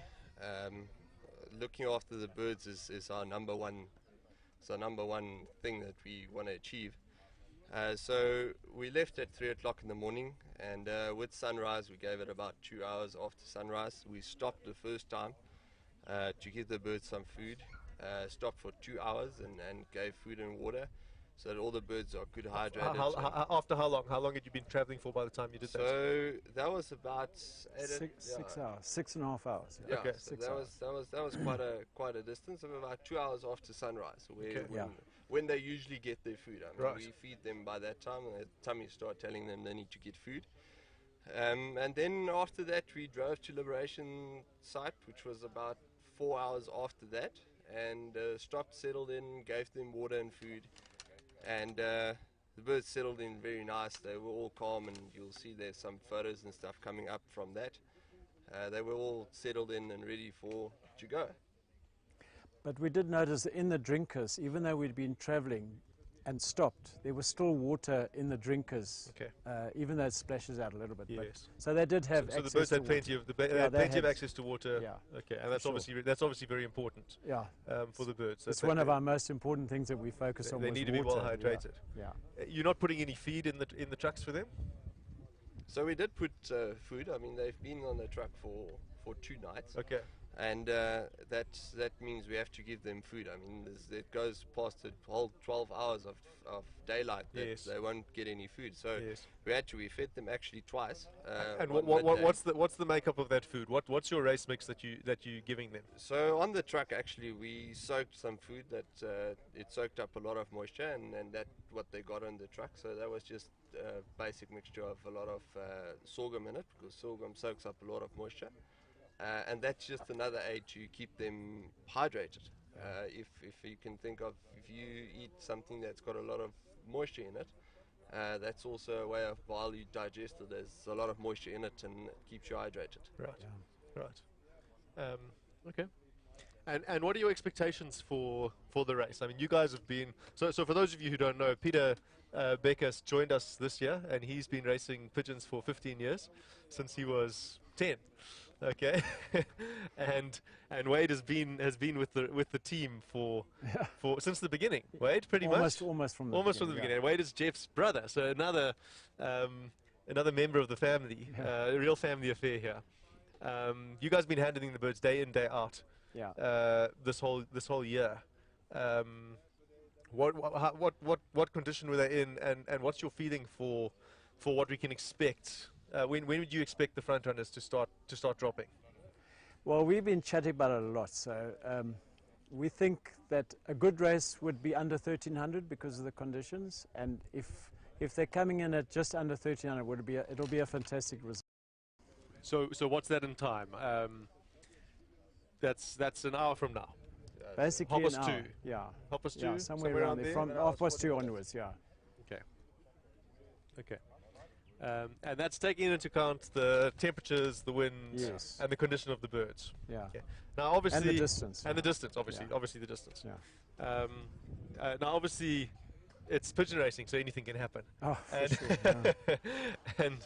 and until the birds get back, and even then, we actually really don't. On the way, we don't know what that's happening along the road. We don't know what the conditions were like, and so it starts to get quite tense from about now. Yeah, I think people are on edge, yeah. and it's exciting, and it's even exciting for us. And we don't have birds in the race, but we've got a whole loft full that we've been looking after. So, yeah, it's very exciting now, and we're so chuffed to be back here in time to see them in. So I've got a question. Here to say, do we fly birds between the hotspots, and what does our training program look like in between hotspots? Yeah, we have had which have been on live. We've kept them to about between 70 and 100 k's just between hotspots. It was all about how the birds were, and we felt now that we're actually glad we brought it forward a day because the birds were so ready. Right. That even yesterday, Monday, they Right. could have gone. So we were I was chuffed that it came forward. Yes. Yeah. And the conditions today are beautiful conditions for racing. For sure. racing. Yeah. The predictions are that we got this cold front coming up with the drizzly, gooty weather, and we want to. Obviously, it's best that we and with big winds in the next few days. Apparently, yeah, and it's hard to believe. It's hard to believe. It's such nice weather right now, and it is hard to believe. So the current temperature here, about 25 degrees. Yeah, it must be about that. I haven't seen about it. 25 degrees. It's a little bit warm. Just for everyone to remember, this is the middle of winter for us, and we vote over people who have winters in the northern hemisphere. But this is what winter looks like in Victoria Falls. Yeah. And maybe a place to visit in the future is when we have our final on. Absolutely. It's magnificent weather and Absolutely. good game viewing. It's really the best time of year. Yeah, it's the best time of year to be here. It can get quite hot it can get very hot in summer. We can be in the mid-40s regularly. Yeah, for sure. In summer. So this 25 degrees is beautiful. So welcome to everyone who's watching. There's more and more people joining in. This is crunch time for the race. The landing boards are behind us, and as you can see in the background, and we are waiting for these first birds to come in. We're going to run out of things to say just now, but as it gets more and more tense as we're going in, a reminder to keep your eye on the Super Ace standings. Karen sent an email out this morning showing what your Super Ace points were and what you can get in terms of Super Ace points coming forward. And we've had feedback already today with people saying, "Wow, we didn't realize that we were still in it. That birds in the top 100, top 150, if the chips fall their way, can still win." Really? Yeah, as much as 150, which is exciting. Because we haven't seen it. Yeah. There's 1,000 points for the winner of the Super Ace. There's 1,000 Super Ace points, 998 points just about for the winner of the Super Ace. And so there's still a lot of there's still a lot of things that can happen in terms of those standings. So guys, thank you so much for joining us. Yeah, thank you, and good luck to those who have birds in the race. Racing. Absolutely. Yeah, thank you, Richard. Yeah, good. Peter, thanks.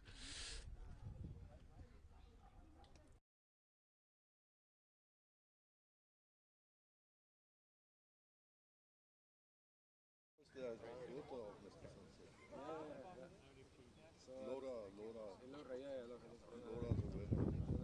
the fellas are perfectly too, so they're expecting the day birds But so yeah, that's. The one is doing, I think there's also garnets both sides. I bought the mother at this $1 million auction.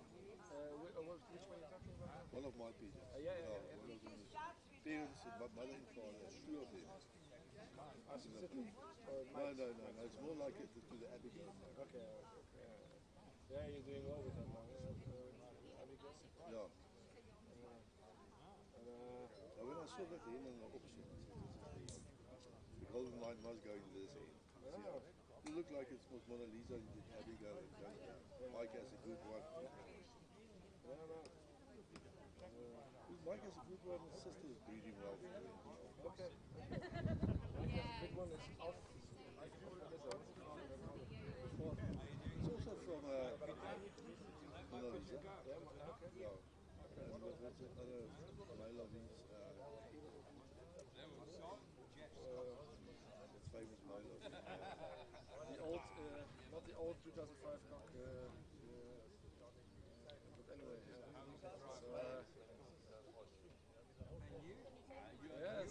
like I said to Mike also, I like, for example, if I look at my birds, they eat well in the fast races, but I'm afraid those birds didn't get the experience of going down and finding out. So I think it's all the different birds. You also got the Oldnut family in here.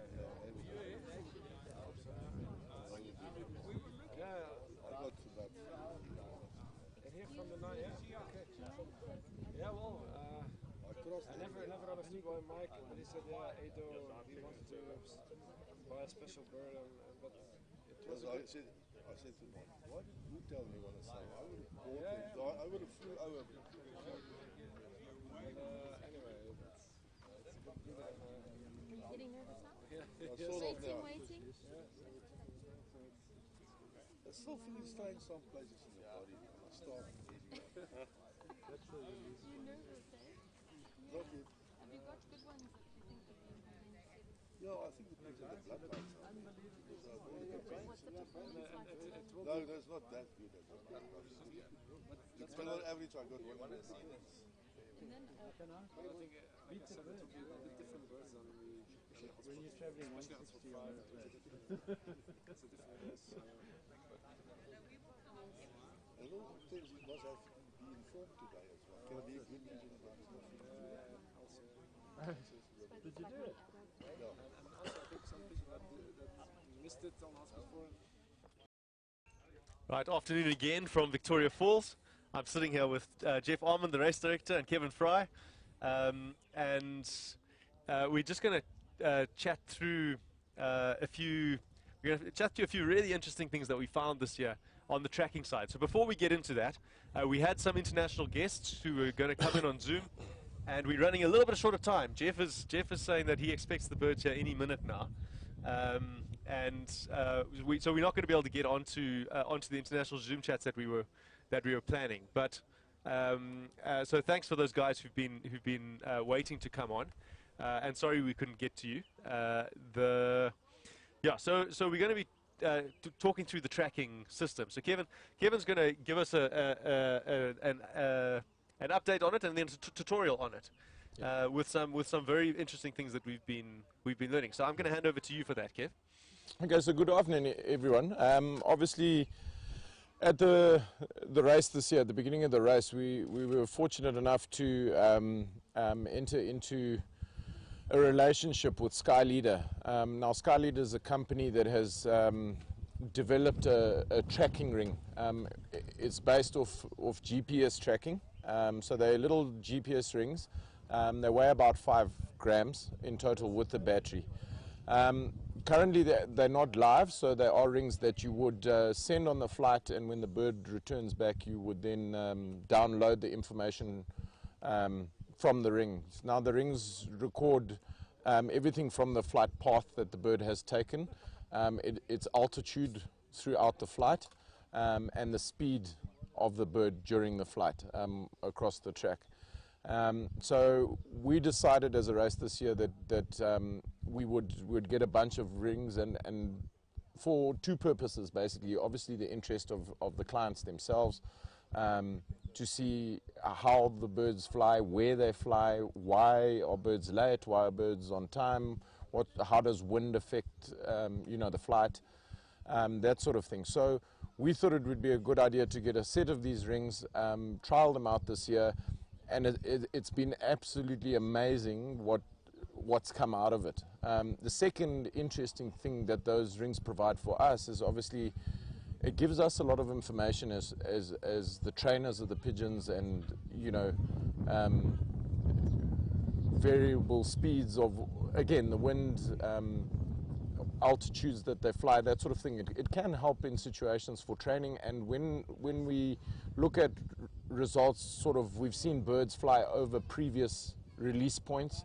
There's a specific bird that flew from hotspot 5. It flew over liberation of hotspot 4, the exact spot, over hotspot 2, over the 103 distance on the flight path, and the hotspots before that again. So all its lines were flying over previous liberations, which is quite an interesting thing for one, but it could assist our trainers in, you know, Jeff can tell you a bit more about that, the information we get and how it could benefit training pigeons in future. So for us, it's been a fantastic tool. I'm sure for everyone out there who's seen the tracking has found it very interesting to see some of the stuff. And just now, after we've had a bit of a discussion, maybe a couple of questions, I'll actually run through a tutorial of how off our website and the results you can actually see these interactive tracking maps and the statistics that they produce. Fantastic. I think let's do that now, Kevin. If you can walk us through that now, Jeff. While Kevin gets set up, what can you tell us about the actual birds that the trackers are on? They're not race pigeons. Okay. Sorry, I didn't have a mic. Yeah, they're not participating pigeons. They're just simply there as a tool for us to see what we can learn from it. And I'll tell you a lot of valuable information about certain points that we could toss from, where the birds go, and in future we will try and train at different points if we find the route is undesirable. For instance, we found that the vast majority of pigeons take different routes, but they all converge on the gorge, which is the gorge is below the Victoria Falls. It runs for probably 30 kilometers, and it's very, very deep. And the birds find that gorge probably about 6-7 kilometers from below the falls, and they fly along it. But unfortunately, that gorge is full of raptors, peregrine falcons, lanner falcons, titan falcons. So they pretty much run the gauntlet on that route. So we are trying to look at different liberation points in training to try and get them to learn to come different ways. One thing we know for absolute certainty is a pigeon can recognize landmarks and they can fly to those landmarks. So we'll be very careful as to where we do our initial training so that we can get them to maybe stay away from the gorge a bit. Yeah, so the birds are not participating, they're only there as a tool. The rings are quite expensive, so we try not to lose too many. We're fortunate in that of the 100 rings we started with, we've only lost 30. So we still have some rings, maybe for next year. Yes. There are some trackers that have gone to the final that were not basketed. They just simply went in the truck, so we can download from there, see what information we can get to see where the bird stopped.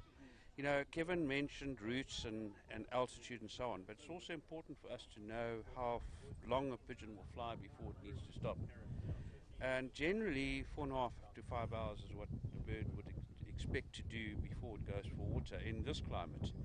But it depends also on the temperature. Temperature today is a little bit hot, actually. It's gone up a bit, so our prediction of 5 minutes time may not be right. But anyway, you know, I think the birds should probably stop, and they should really stop after 5 hours. And they've been flying for 7 hours now. So they're pretty close, I think. But anyway, it's sort of at the end of the day, it's a tool that we want to continue to develop, and we're looking at further technology, which we're working with our sponsors on, and it's going to be very, very exciting. But we're not ready to tell anyone about it yet. So I'm just going to reiterate there: the birds that are that have the tracking rings on them are not race birds. There's a weight disadvantage, a weight handicap on it, and so they're birds that are not part of the race. They're tracking birds that have been bred by you just to give us an idea of where because the birds are flying together a lot of the time, to get an idea of where birds are flying. Yeah. The interesting thing is, if you have a look at tracks, I mean, you'd think they all fly on the same route. I mean, you know, from the liberation point 100 kilometers away, they break up into small groups. From the liberation point 100 kilometers away, they break into small groups in a great big fan, 40 to 50 kilometers across, apart, you know. And one thing that's very evident, and I think Thomas alluded to that, is that the pigeon that flies the straightest is the guy that gets home first. They more or less fly at the same speed, initially anyway, the short races. I think as the distance increases, you might find that will differ quite a lot, but short races, they certainly fly more or less the same speed, more or less the same altitude. But the guy that goes straight is the guy that's going to come in first. So it's 2 o'clock here. The bird's been flying for 7 hours. To everyone watching, put your predictions down on the chat. Let us know when you think the birds are coming in. Some people have been commenting. Please keep up with that. If you've got any questions, don't hesitate to ask them. We'll answer them as best as we can. So Kevin is going to take us through a tutorial on the trackers now, and to him. Off you go, Kev. Okay, welcome. Well, I'll welcome myself back. So basically what I'm going to do is just run through a tutorial of how you as participants or the general public can actually see this tracking information that may be of interest to you. So basically what you want to do is go to our website, www.victoriafallswcpr.com, as you would see in the top here. You would then need to go to one of our races. So basically we want to go to our results page, all results. Okay. In this page you're going to look for the specific race that you would want to look at the tracking of. So for example, we'll take hotspot 5. So if we go to hotspot 5, we need to go into the result of the race itself. Okay.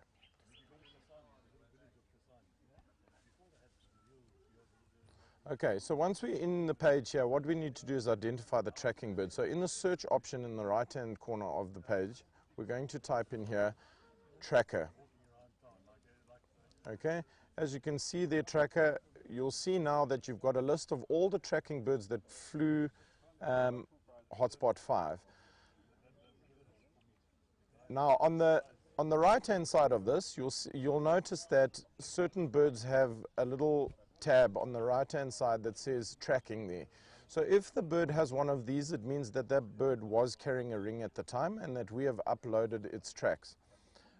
So we'll take example, a random bird, tracker 49, you can see here, and I'll click on its tracking. This will open up a link to SkyLeader, who are the sponsors of our rings. SkyLeader is a company based in Taiwan. And this will open up a map. This map is interactive, so you can zoom in.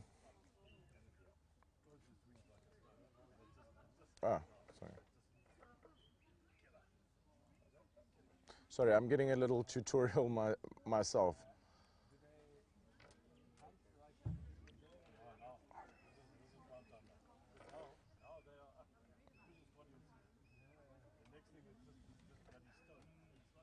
There we go. Okay.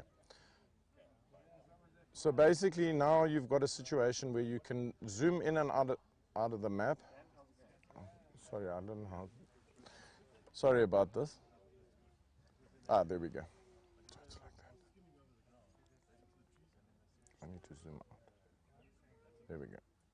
Out.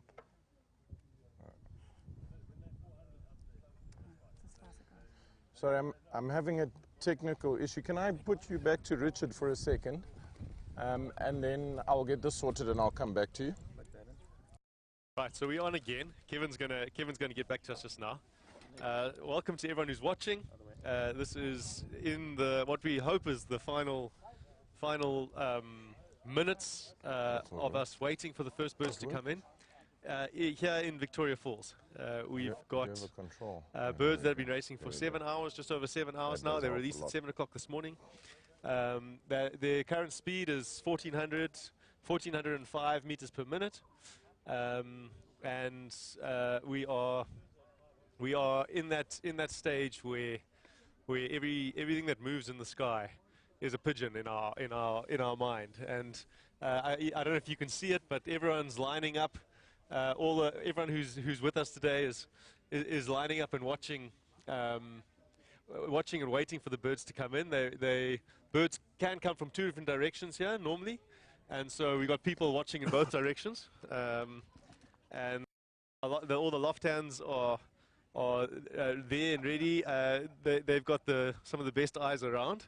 They're used to watching for pigeons, and so they're all standing here watching while we wait for these birds to come in. We're expecting any moment to hear a shout of pigeon, and then the excitement is going to be is really going to be starting. So make sure you stay with us. Don't miss it. It might be your bird that comes in. It might be a bird from your team that comes in. So we're going to run back. We're going to run back to Kevin, and he's going to keep running through the tutorial on the trackers with us. Yeah. So over to you again, Kev. Perfect. Welcome back, everyone. I apologize for the little technical glitch. So we'll go back into it. Basically, for those who missed the first little bit, basically on our website, you want to be in our results page. And for this example, we're going to use hotspot 5, which is here. And like I said, in the search button on the right-hand side, if you have typed the word tracker, it's going to bring up all the tracking birds that flew in that particular race. In this instance, for hotspot 5, these are the birds. Obviously, the birds that have a little tracking icon on the right-hand side are birds that carried rings during the race. So, for example, we'll take tracker 210 here. You would click on its tracking result, and this will bring up Sky Leader's web link to that specific bird's tracking data for hotspot 5. This map is interactive, so you can scroll in and out, zoom in and out. So if we zoom out, you can now see the full flight path of the bird. Okay, we've got our liberation down here in Shangani, and obviously that is the loft in the top right-hand corner. The route the bird has flown is obviously well indicated here in blue, with a whole bunch of little pointers on it. These pointers are basically the pings of the GPS, and each one of them will give you, at that particular point, it'll give you the speed the bird was flying at, the direction it was flying in, and the height above sea level that bird was flying in meters. And you can scroll through all of these points. You can see different points in the race. If you scroll your entire page down, you will also see here now that you've got a graph, which will indicate the speeds in blue of the bird throughout the flight, and the brown one, which is indicated on the right-hand side, will give you the altitude that the bird was at any particular point. So if you scroll it across throughout the race, you can see in the bottom left-hand corner here, bottom right-hand corner here, you can see the speed or the altitude at any particular point on the flight. Below that, you've got a whole set of data, or a data sheet, and this will give you the information of every single ping. If you wanted to investigate the full journey in absolute detail. But there is a summary bar at the top of that, which would give you the average speed throughout the flight here. You can see the top speed the pigeon achieved during that flight, the average altitude noted above sea level, not above the ground here.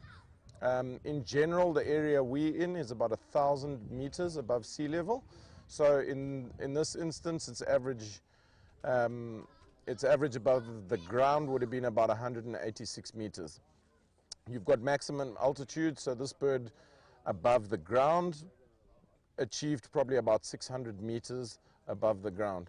The total distance, obviously, that it flew, and all other data that may be of interest to you is there. So once we go back to the map, what's really interesting, and I think Jeff alluded to earlier, is we can see now where birds may have stopped on a journey.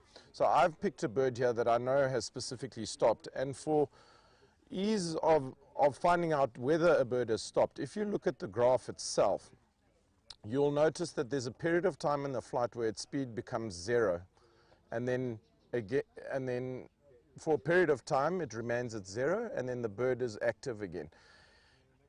If you look on the graph and you see something like this, this indicates that we know that a bird has stopped.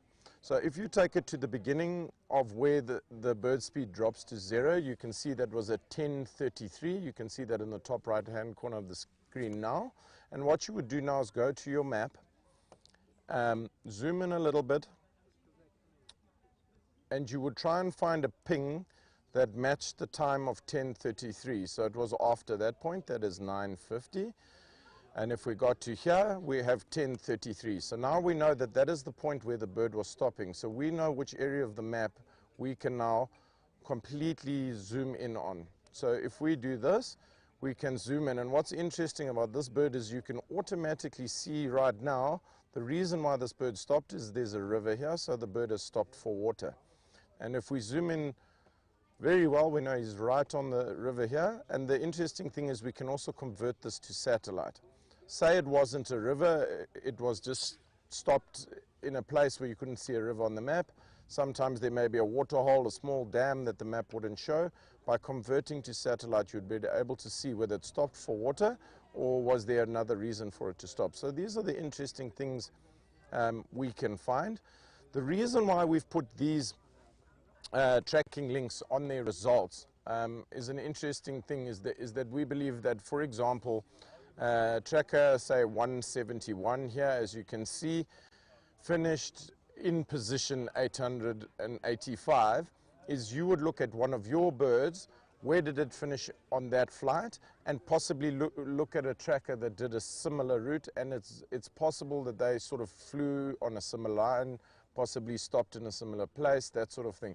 So you know, your bird, there's a bird here that clocked in 21st position. So those front leader birds theoretically did something similar to these tracking birds, and all the way to birds that arrived the next day. You can see this bird here arrived the day after. So we'll do a quick one. This one, we can see here that the bird spent the night out. And if we scroll out on its map, we can find out why. This one actually flew into Botswana. And on the map you'll see here, its speed zeroed for a very long period of time. So it indicates to us that this bird was out all night. You know, anyway, without taking too much of your time, that's where you can see the tracks. So I'll leave it over to you guys. You can always get in touch with us if you want a bit more of a tutorial. But basically that's how you get into our maps. And see them, you know, and we'd just like to thank Sky Leader for coming on board with us this year. This is fantastic information, and we look forward to the relationship with them going forward. I'm going to hand you back to Jeff and Richard for more. Right, so welcome back. The birds have been flying since 7 o'clock this morning. That's 7.25 hours. They've been on the wing. Our estimated speed at the moment is 1379 meters per minute, and we are hoping, we're starting to get to that point where it's getting very tense, waiting for these birds to come back in. The wind has picked up a bit, and it's gusting. The temperature in the shade here is about 24 degrees. But our atmosphere is very clear here, so you can easily get sunburnt here at that temperature, and it's yeah, it's crunch time now. Jeff, what are you thinking? What are you feeling? You know, it's I try not to show how I feel, and I probably look a lot calmer than I actually am, but yeah, it's always exciting. I mean, the whole place will erupt when the first birds come, and we hope that we're not still sitting here at 6 o'clock waiting for the first bird to come, because that's happened before. Yeah. But certainly, you know, I think the conditions are good enough for them to come. The birds are in good enough condition, and the weather's not too bad. So it is a little bit hotter than we expected. So, you know, that could have a bearing on when the birds go down. But any time now, that's my feeling. So we just got a question on the drivers being back. It's important to note. So the pigeons travel in a pigeon truck that can only travel at 80 kilometers per hour. The drivers who are back were in a support vehicle, which can travel much faster. So the truck itself is not back, not even close. The support vehicle is a single cab bakkie or a single cab light truck, which the support team was in.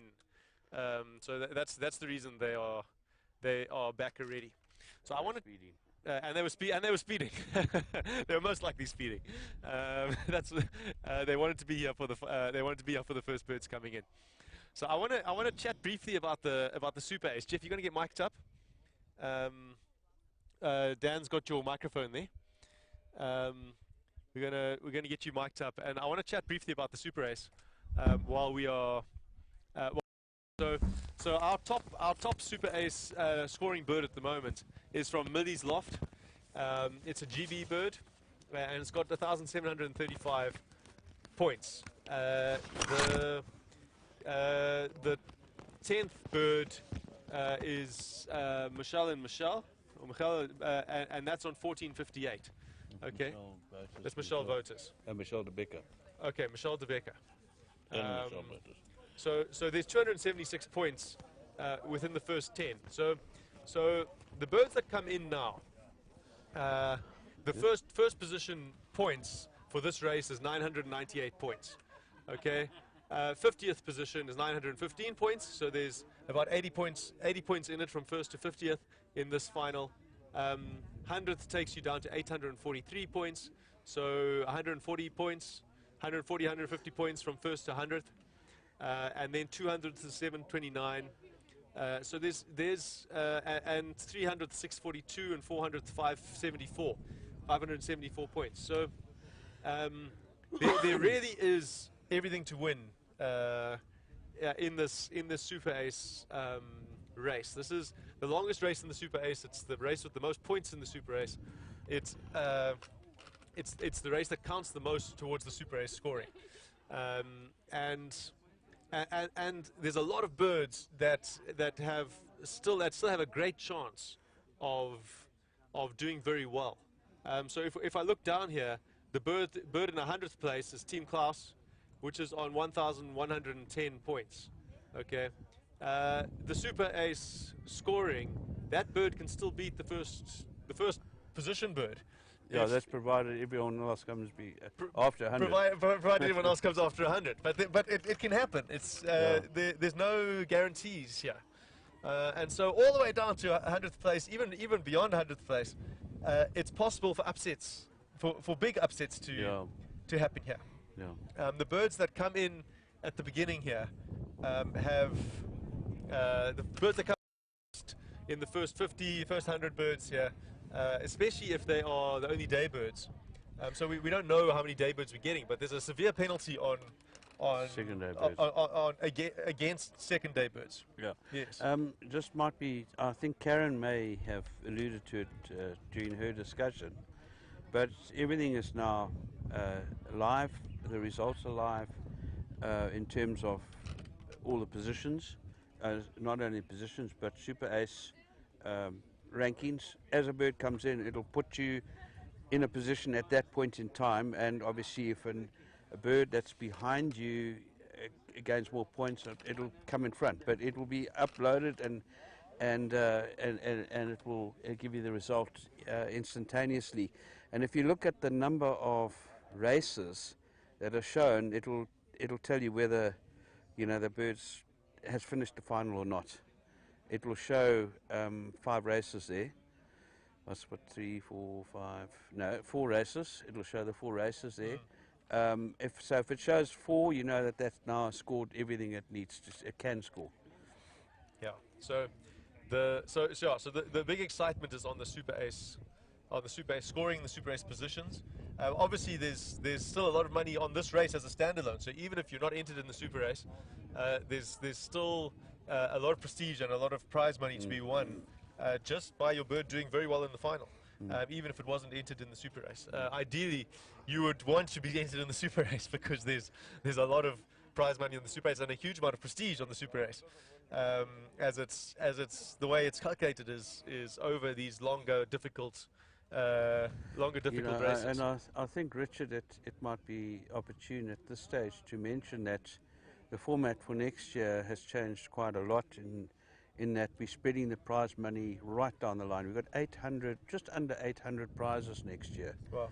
So this year there aren't a lot of prizes in the final and the Super Ace. It goes to 120, but we'll have 350 prizes in the Super Ace next year, and I think it's 300 or 250 in the other race. In the final, yeah. In the final, and lots of prizes in the hotspots and so on. But one thing that we've also added to this is any unwon prize money. For sake of argument, at Super Ace you might have less than 350 positions taken. Any money that's not won, we will take and spread evenly amongst the pigeons that did earn a position. So it's not a matter of us just saying, well, we'll keep it for next year or whatever. We will pay that out to the winners. So in theory, I mean, if you're going to get one pigeon home, you would get all that money and all the spare money. So yes, let's hope that doesn't happen. Jeff, let's talk about. I've had a question here.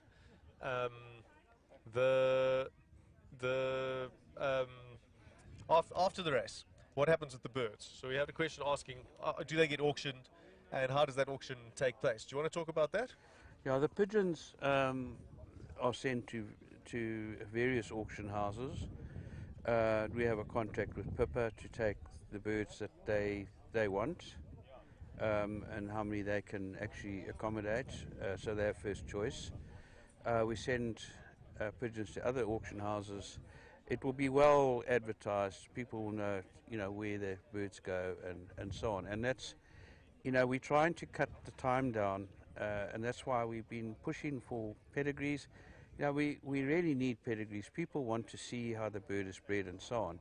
So a lot of people have thankfully, and thank you for it, but a lot of people have actually sent pedigrees in. We're still waiting for quite a number of pedigrees, and this holds the sale up. We hope to have the birds photographed this coming week, photographed, graded, and put all the information together, and then to export the birds. And what after the auction has happened, Jeff, what happens? How is the money split on the auction? Well, it's as per the terms and conditions. After the sales commissions and what have you, then it's split equally between the breeder and the race. And the race. Yeah. Okay. So just a reminder to everyone as you're watching, keep watching, don't stop. We could be getting the first birds coming in any time, and everyone is on the edge of their seats here, watching for those first pigeons to come in. Any questions, any queries, please put them in the comments. We'll try our best to answer them. And best of luck to everyone. If you've got pigeons in the race, this is the final proof. This is us or your birds showing their worth, showing their value against the rest of the rest of the world. So I've got a question here. What happens if the birds are not sold, Jeff, on the auction? Well, we sell the birds. It's we'll sell them to somebody, okay, even if it's at a much reduced value. Right. But we have to sell them. We can't hang on to them. Yes. Yes. So let's talk about the way the race works, Jeff. There's a cycle that has to happen from the birds arriving, and right now there's shipments that are already happening for next season. Yeah, the intakes have started to come in overseas. Pigeons have to go to the collectors, into quarantine in some cases, but certainly into isolation areas, not necessarily a government certified export facility, but they have to conform to certain standards for export, and they have to be checked, and they have to be vaccinated for Newcastle, etc. And after that, they come to us at normally about 30 days, a collection period. We expect the first shipment to arrive in the second week in August, so in 2 weeks' time we'll start getting pigeons again. So we're under the whip to get these birds out. Look, they will be in quarantine for a month here, so we have got a little bit of leeway.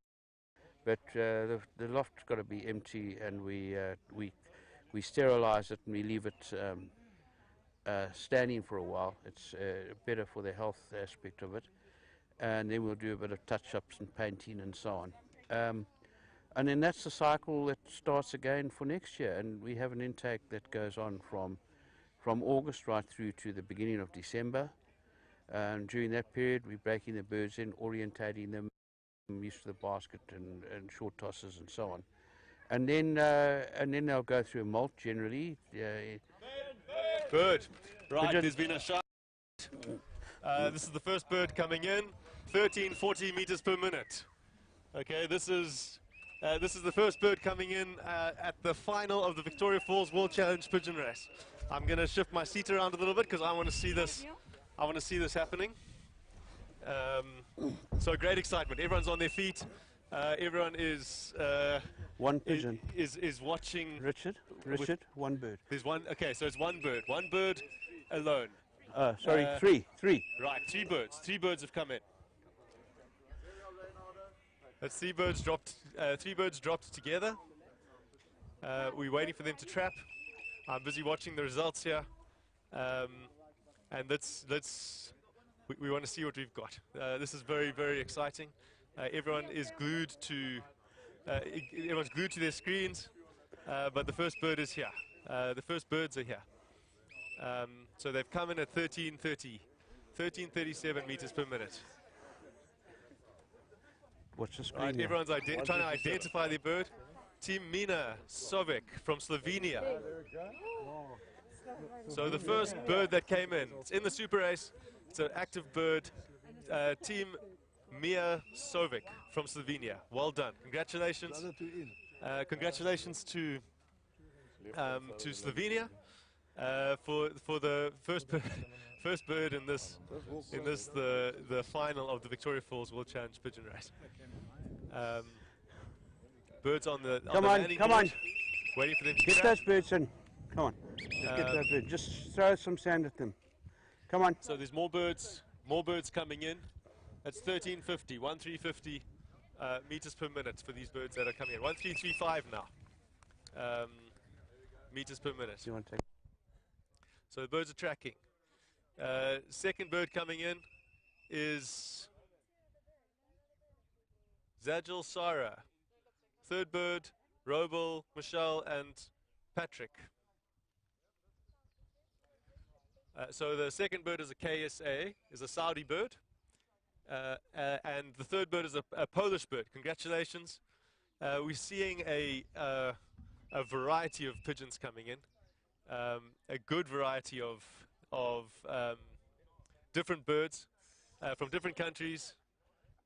Congratulations to the winners here. First 4 birds are in. Umbrica Loft is a QA ring. Right, we've got a German bird that's arrived as well. Right, so the 4th bird is a QA ring. It's a Qatar bird, and it looks like that bird has won the. Looks like the bird's won the knockout. So congratulations to Umbrica Loft. That bird has definitely come first in the knockout competition. So the first 5 birds are in. There's a sigh of relief in one sense that the birds are coming in, and there's still the tension is high as people are waiting. Any fancier who's here is waiting for their name to come up on the screen. There's and everyone watching from all over the world is everyone's waiting for their birds. Everyone wants to see their name coming up. The the Super Ace competition is far from over.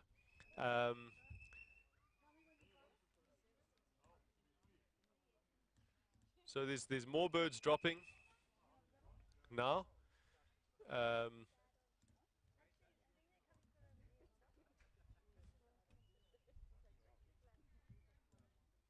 And we're going to carry on seeing what's happening in this race. So the Super Ace is still wide open. I'm just trying to have a look. So the Slovenian bird that came first was coming 300th in the Super Ace. That is now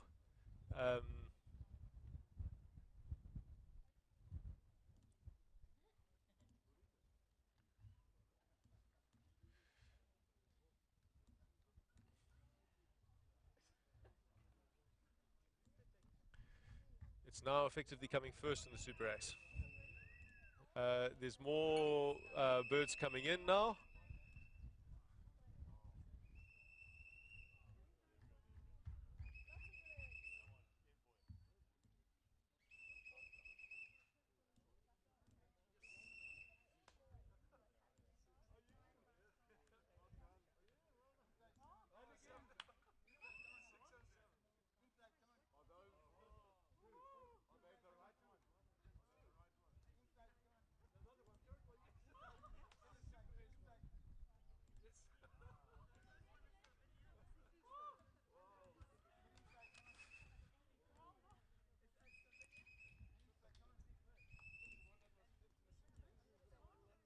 Okay, so our sixth place. These birds are coming in thick and fast now. Sixth place is the Pippa breeding loft. Best Kittle 821. Seventh is another Pippa breeding loft. Wow, that's amazing. Well done to Pippa. Ninth, Aces Racing Pigeon. 10, Aztec Loft. 11, Koopman. 12th is Little Caradoc, a Zimbabwean bird. 13, Pippa breeding loft again. The Super Ace scoring is happening. There's lots of Super Ace birds coming in. Two sisters from Zimbabwe, Team Klaus from Germany, Samuel Lofts from South Africa come in at 16th.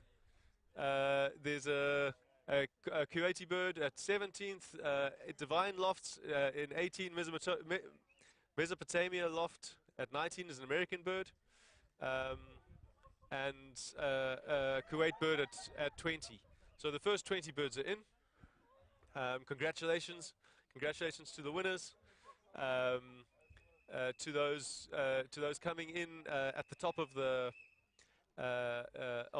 rankings in the final. Those coming in as we start to work out what the Super Ace scoring is. So remember, you can see the Super Ace scoring live.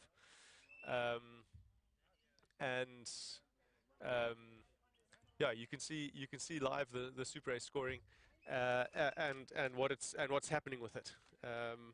So check that out on the website while you keep one eye on the YouTube stream. So we're going to carry on watching these birds coming in and watching them trap.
verifiable position Yes. that anyone can check. Yes. Okay. So if it clocks sixth, it'll work out points on sixth. Yeah, that's why on that thing I sent this morning I said clock ranking. No, I can do that.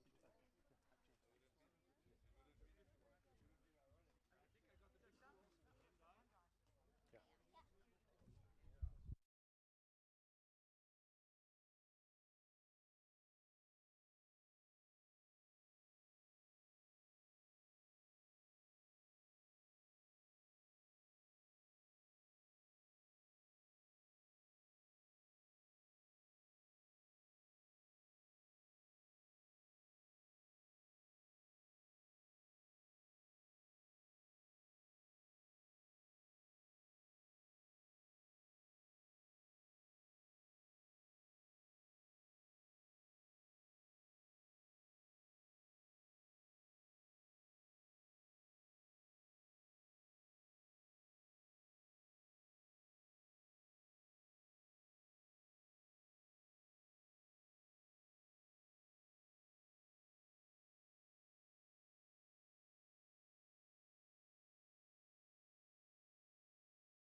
Right, welcome back. If you're watching the birds coming in on the final. We're watching who's coming in, and we it's very exciting what's happening here. We're getting birds coming in at and we're busy looking at the Super Ace scoring and what's happening. So Pippa Breeding Loft, son of Best Kittle, is leading the Super Ace scoring at the moment. We've had 11 birds, 12 birds I'm seeing on the Super Ace that have come back in. So at the moment the standings on the Super Ace are Pippa Breeding Loft coming in first, Aztec Loft coming in second,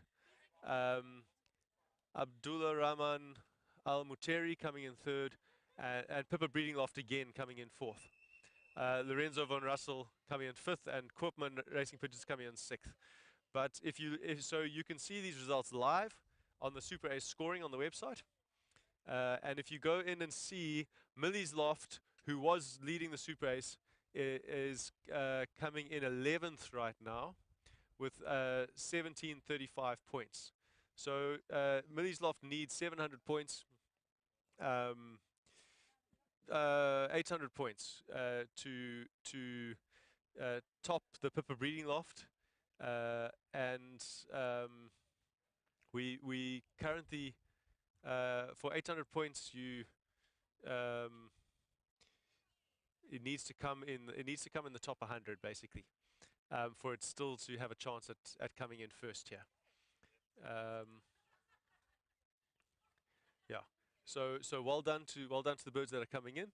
This is all happening at the moment, and the very exciting watching the final results happening. So we've got a total of 38 birds that have trapped so far in this race. What you can do? And we're seeing. So I see Jason Brown, Charlie has come in. It's also on the Super Ace. So it's going to be interesting to see what that does to the Super Ace points. Pippa Elite Center, Oberholster, Jürgen Stefan Zane, Geert and Leandra Munich from Holland, from Netherlands. Birds coming in. So congratulations to everyone. Congratulations if your name is on the list. That you can breathe a sigh of relief. Your birds have come in. And if your name's not there, keep watching. It's 2:45 in the afternoon here. The birds are coming in at 1290 meters per minute for any bird that's dropping now. And I'm just gonna refresh the Super Ace scoring and see what's happening there. We still got Pippa Breeding Loft coming in first position with Son of Best Kittle. Very, very exciting for them. I see Jason Brown has come in at 11th with Charlie. He's moved his way up. Team Oberholster is sitting at 5th at the moment. His bird has just come in. So the standings at the moment on the Super Ace: Pippa Breeding Loft coming in first, Aztec Loft in second, Abdullah Rahman Al Muteri coming in third, Pippa Elite Center in fourth, Team Oberholster in fifth, another Pippa bird, Pippa Breeding Loft in sixth. Then two Dutch birds, Lorenzo van Russell and Koopman Racing Pigeons in 7th and 8th. Al Tadi Loft coming in 9th, and Fenstra in 10th.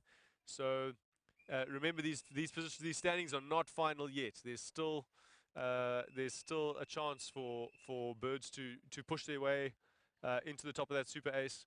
There's only 38 birds that have trapped so far. I think it's gone up a little bit. It's 40 birds that have trapped so far, and so at 41 points, at 41st place here, there's still 929 points available. There's still 929 Super Ace points available for the birds that are trapping now. Yeah, again, well done to the birds that are coming in. And well done to the birds winning the super race. I see Team Floria Soren coming in at 45. Little Caradoc came in at 42. Congratulations. We're seeing lots of super ace birds trapping, and well done. If your birds have come in, well done to the leaders, and so I'm seeing I'm seeing the standings shifting a bit here.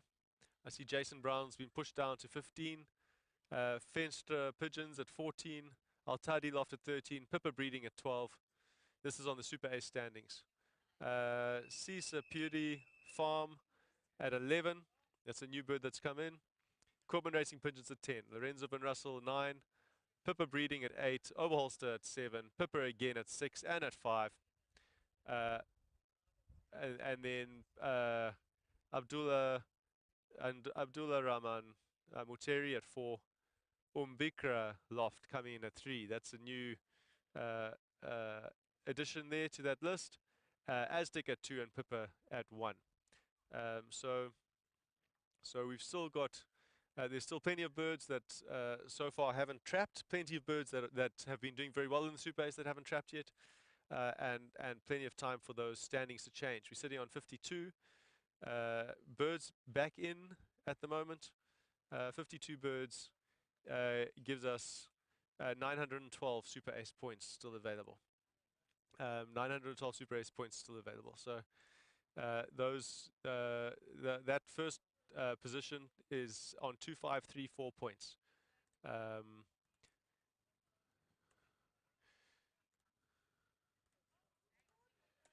So what that means is a bird that hasn't trapped yet with 1621 points can still come first. So Jason Brown's Gossamer at this stage is 1 point off first place if it was to come in. Tower Flyer 2 from Tower Flyers it can still take that top position.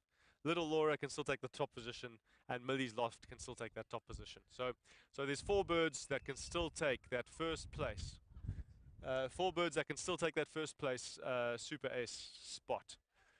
They're trapping. I'm hearing shouts of, "Oh, it's coming in so quickly," and trapping straight away. That's 53 birds in now. Congratulations if your birds have trapped. We're just seeing more and more pigeons coming in. Put your comments in on the comments section. We're busy checking the comments as well as checking the website, seeing what birds have trapped, and seeing what's happening with the standings on the Super Ace. This is the exciting part of it. There's still time for that first place position to change. There's 53 birds that have trapped. 53 birds gives us, let me just go and check. 53 birds gives us 900, and the 54th bird can get 909 points. 909 points off that first position means any bird with 1624 points or more can take that first place. So Jason Brown's Gossamer has been knocked out. He's out of the running for that first spot. There's still 3 birds. There's still 3 birds that can take that spot away from Pippa. There's a Tower Flyer 2 from Tower Flyer's Loft. There's a Team Volver's Wolf, Little Laura, and Dundee Dazzler from Millie's Loft. Those birds are still in the running for that first spot.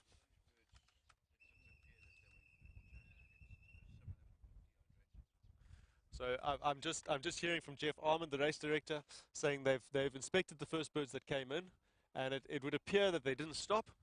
They're a bit dehydrated, and so his judgment is that they flew the whole way, didn't go down for water, and that's something we'll be able to verify from the tracking birds as they come in. We'll be able to get a much better idea of what this final looked like. So we've got a total of of 57 birds now. A Greg team just come in, AAA Syndicate come in, Marian Taloy. So 58 birds in, and still a chance for that Pippa breeding loft first position place to be knocked out. So that Pippa breeding loft is 2534.81 points. 2534.81 points. At the moment, we've got 58 spots. That 59th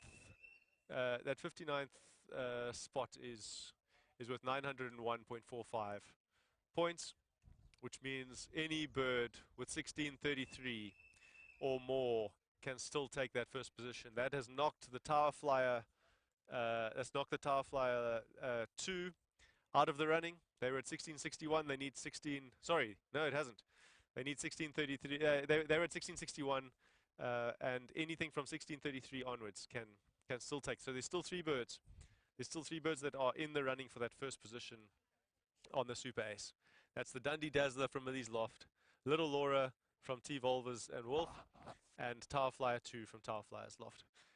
Any of those birds that trap now have that chance of taking that first position Super Ace. So we're gonna have a look. I'm gonna have a look quickly at the Pippa breeding loft bird that has come in. Okay, so this bird came 13th in this race, came 32nd in hotspot 5, and came 108th in hotspot 4, and then 293 out of 4224 in hotspot 3. So it has been performing very well all the way across. It's been in the top 7% of all birds in all races, the top, and in the top 1.5%, 1.67% in the 2 longest races. Definitely a bird that has performed extremely well, definitely it's definitely earned its position at the top of the Super Ace standings. But as I've been saying, this is not over yet. There's 71 birds that have trapped now. So we were at 58.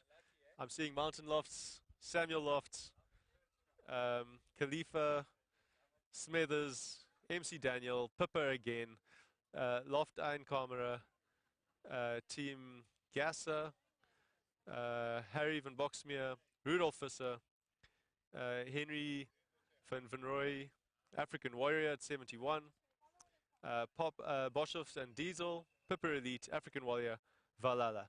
So we're up to 75 birds, which means for 76th position, there's 876 points. That means any bird with 1658 or more can still take that top position. There's 3 birds. There's 3 birds that are left that can do that. It's the Dundee Dazzler, Little Laura, and Tower Flyer 2. Those birds are still in the running, if only just. So we're waiting to see. If anyone can knock the Son of Beskittle 934 out of their spot. They are in first position in the Super Ace, and very well done to Pippa for Son of Beskittle 934. There's 3 birds that can still make a difference here, and we want to see. We want to see what's going to happen. There's still a lot of racing, a lot of birds to come. There were 1,500 birds in this race, just more than 1,500. Still a lot of birds to trap in this, the final of the Victoria Falls World Challenge Pigeon Race.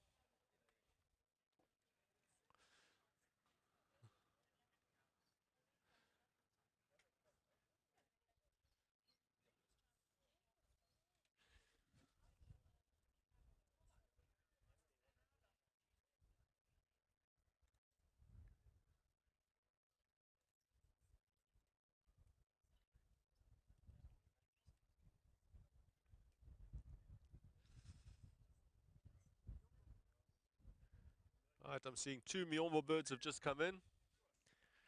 And a flight to recovery. Another Greg Rockets team.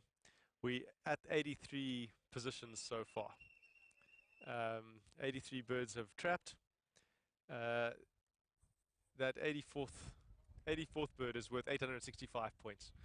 That means it has knocked Tower Flyer 2 out of the running for the first position. It's knocked Tower Flyer 2 out. There's only 2 birds that can take that first position away from Pippa, and that is Little Laura and Dundee Dazzler. Millie's Loft and Team Volver's Wolf. Those are the only birds that can make a difference now to that first position spot in the Super Ace in the Victoria Falls World Challenge Pigeon Race.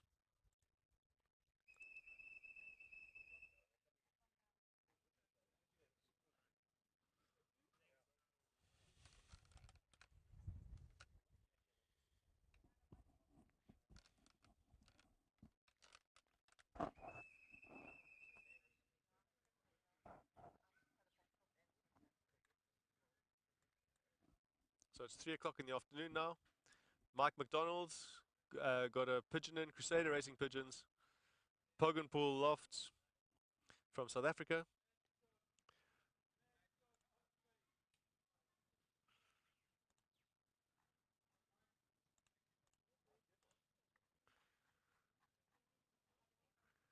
So far, 86 pigeons have trapped. 87th place on the Super Ace is 861 points. And we're getting very close to crunch time for Little Laura. Little Laura can still make it, can still come in first, but needs to trap in the next couple of positions.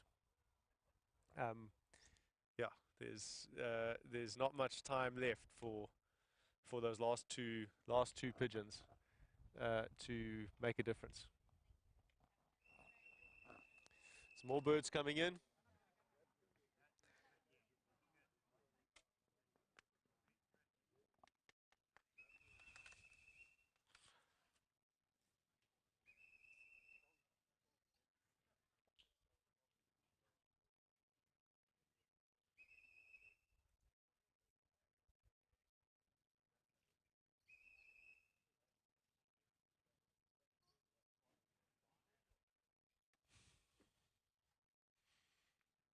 Right, there's an Aztec loft bird that's just come in.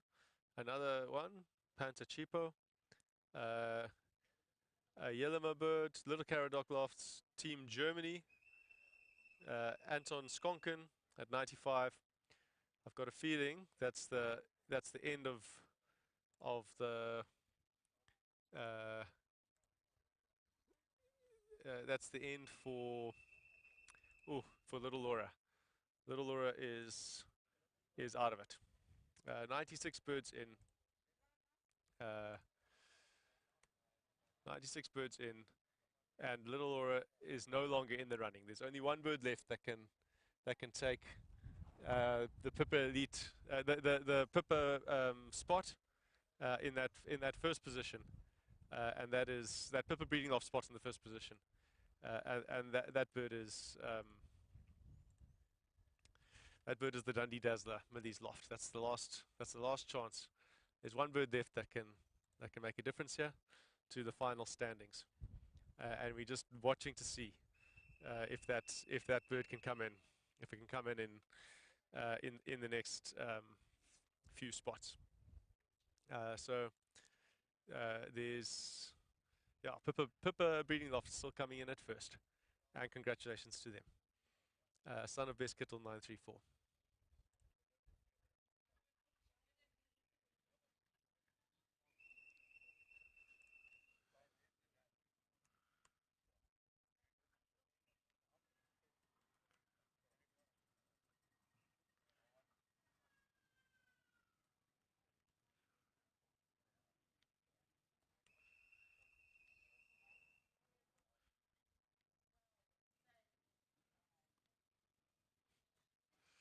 So I'm just doing some quick calculations here.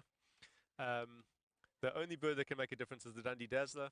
That needs to come in before 135 birds have come in. Once 135 are in, Once 135 are in, that's the end. There's no more chance for anyone to. There's no further chance for anyone to knock Pippa Breeding Lofts from that pole position in the super race. So 135 is the number that needs to that we all need to be watching for. After 135, it's game over, and that first position can't change. That's on my calculations. That's what I'm seeing. So, so the next 30 or so birds is gonna make all the difference.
Is it? Am I on now? Okay, so welcome back to Victoria Falls.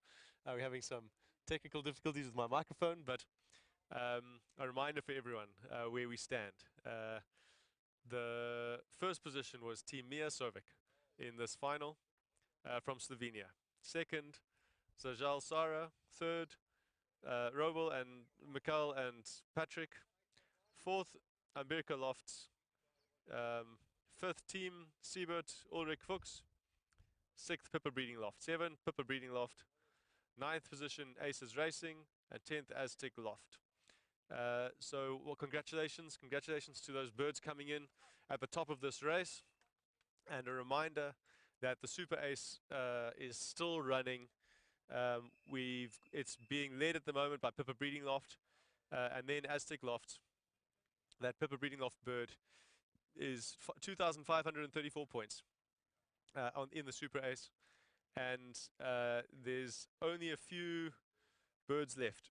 There's one bird left that can knock it out of that first position, and that bird is the Dundee Dazzler of Millie's Loft, and so it's got until 135th place to come in. We're currently sitting on 126 birds. So 10 more birds, and these results will be set in stone. That first position on the Super Ace will be set in stone. There'll still be a chance for some jostling from second position onwards, but the Dundee Dazzler needs to get in within the next 10 birds. It needs to be in before 135 in order to knock Pippa Breeding Loft out of that pole position in the Super Ace. So, birds coming in at 1,220 meters per minute at the moment. 126 birds come in. It's 3:15 in the afternoon. Still another hour and a half to 2 hours of daylight left. First birds came in. I'm just going to check. First birds came in at 2:30, 28 minutes past 2. It's now 3:15. So they've been in the last 45 minutes. We've had 128 birds drop, and 127 birds. 127 birds drop in the last 45 minutes. So still 7 positions left that can possibly knock Pippa Breeding Loft out of that first place in the Super Race. Congratulations to everyone whose birds have come in. 128th is in from Thailand. 127 Will Curtis, Super Sylvie from Great Britain. 7 more birds, 7 more places, and then that Super Ace scoring will be set. This is on my calculations. Obviously, our system will calculate it itself, but on my calculations on the side, there's Dundee Dazzler needs to come in within the top 135 in order to still win the Super Ace. And we're currently on 128. So this is right at the end. This is the last chance for any last minute changes to this Super Ace positioning.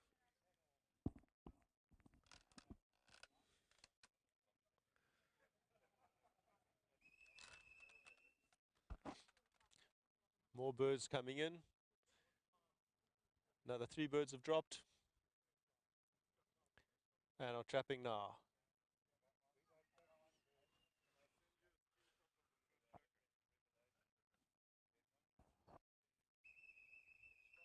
$129, Haida Alzari. 130, Fight to Fame from South Africa. 132, 131, Peter and Kirill Raponsky. And 132, Mohammed Alwan. 3 more spots, 3 spots left that could possibly change the current top position of the Super Ace. There's still space under that for for things to change, but that first place, there's only one bird that can do it now. And that is the Dundee Dazzler from Millie's Loft, Great Britain. 3 positions left. 2 birds have just dropped.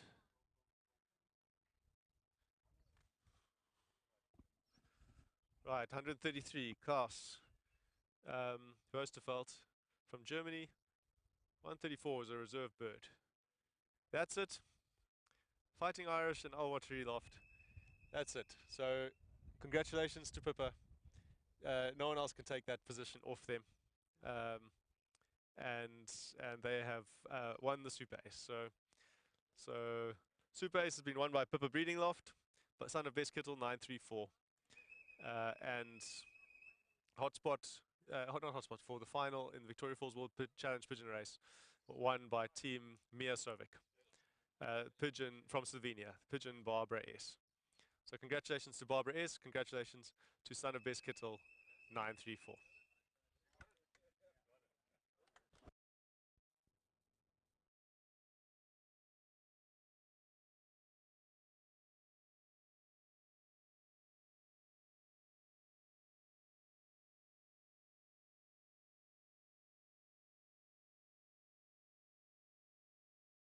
You won't take that first position. No, I'm good with it. It's because you came, Thomas. If you hadn't come, it wouldn't have happened.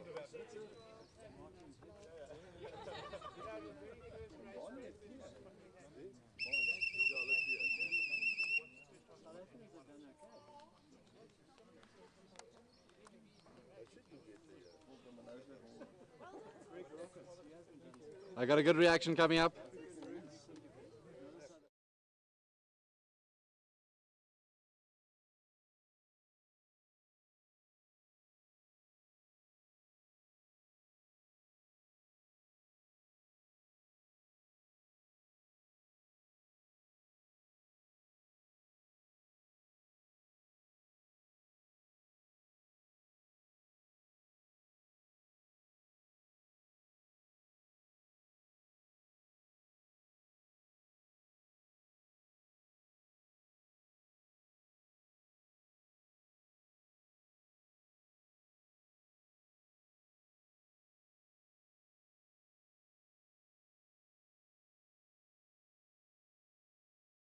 Everybody needs RS.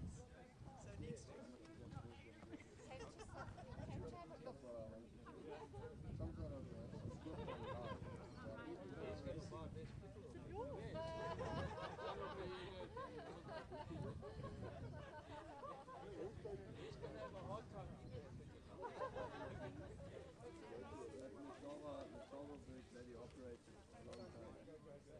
Yes, did you find them? All of them? Okay, well, let's go and verify. Yes, can we go and verify? Do we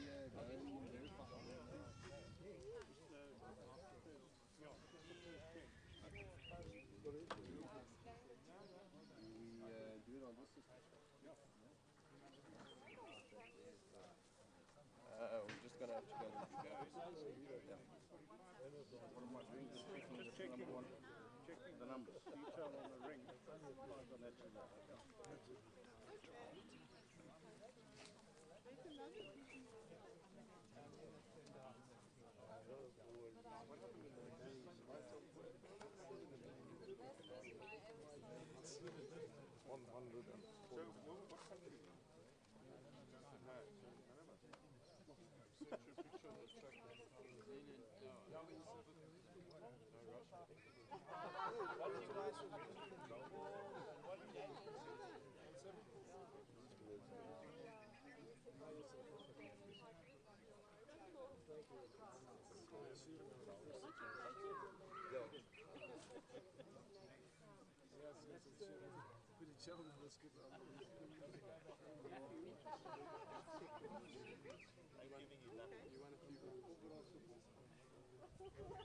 Also in general, a good result. I'm sorry, I couldn't check anybody else. Why did they still in the today? Today, of course, very a little bit of a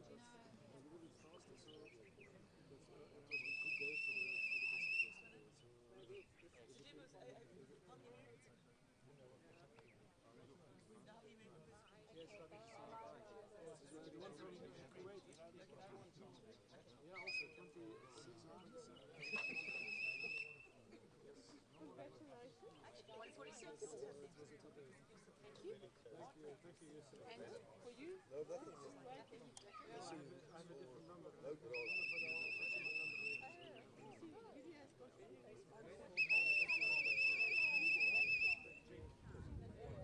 Yeah, that makes Let's do the recovery. One with the recovery. We're going to work on that strategy now. So look at your boys. We need to be the front liners now. Quite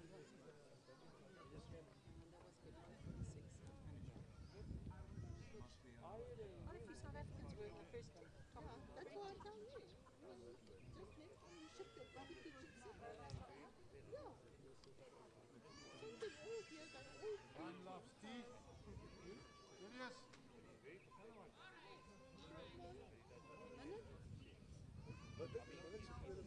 Serious?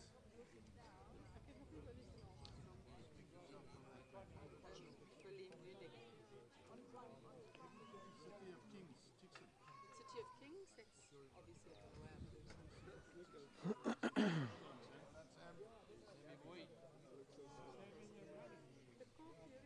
Serious? Is that you? I think say tweede tyd. No. What is your, you are Triple J, okay? Chickson.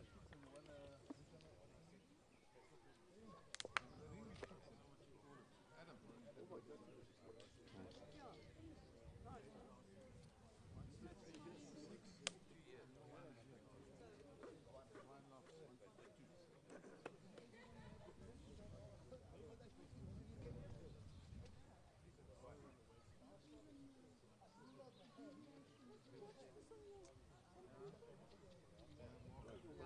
Yeah, they're live streaming, so there's no signal. Hold it on.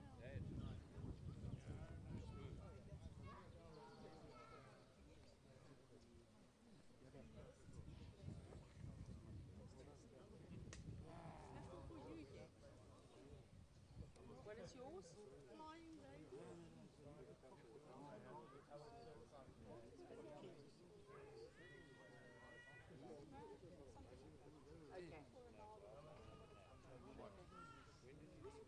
Are you South African? Okay,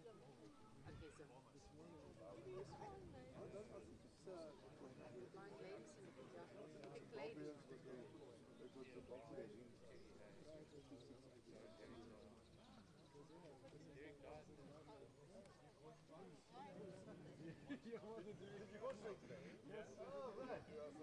It's also a syndicate.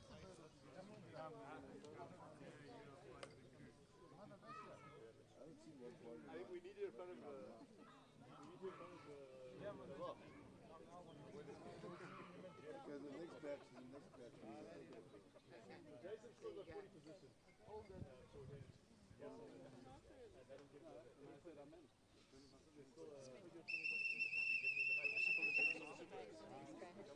It's only two, it's not a batch. It's a match.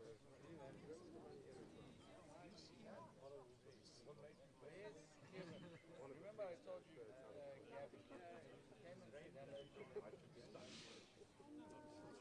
While I was walking along the beach when I arrived. Hello.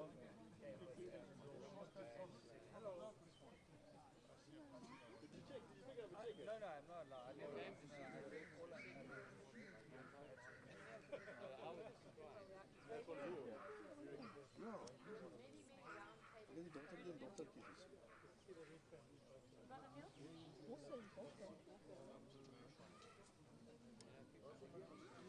Dat is een jaar se hare daar.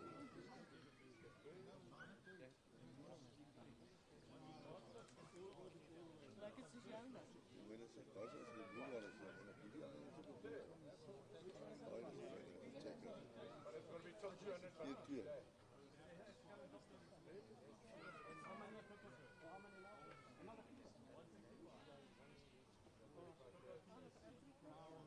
That was it.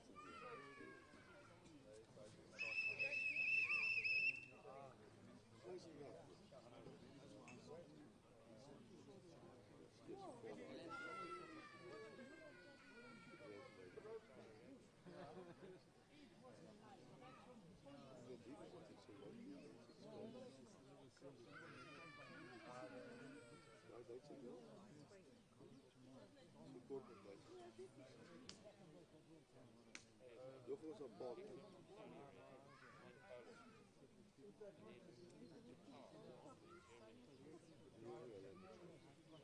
Sy weet jy dit agter die trekking met sy was 'n motor ongeluk. Sy trappe af. Al die bad luck. Ja, sy barbecue is alright.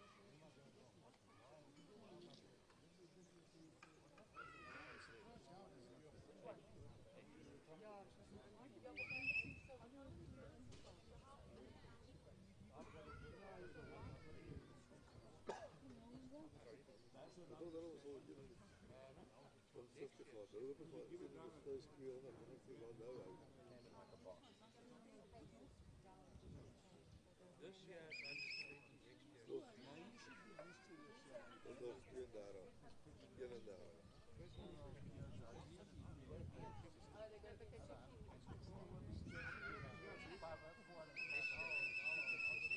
32.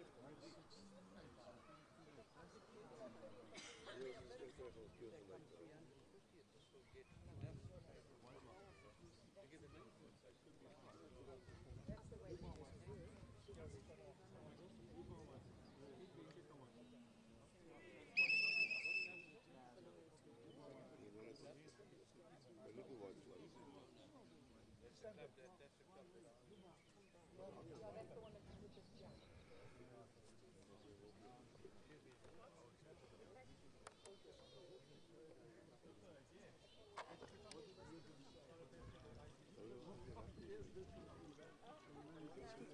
Yep.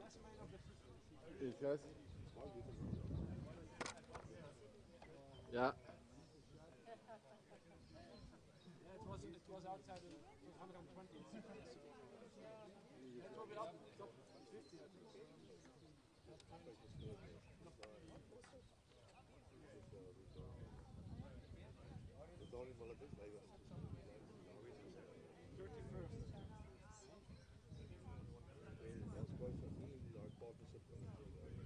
Still have one that should come over. I really don't.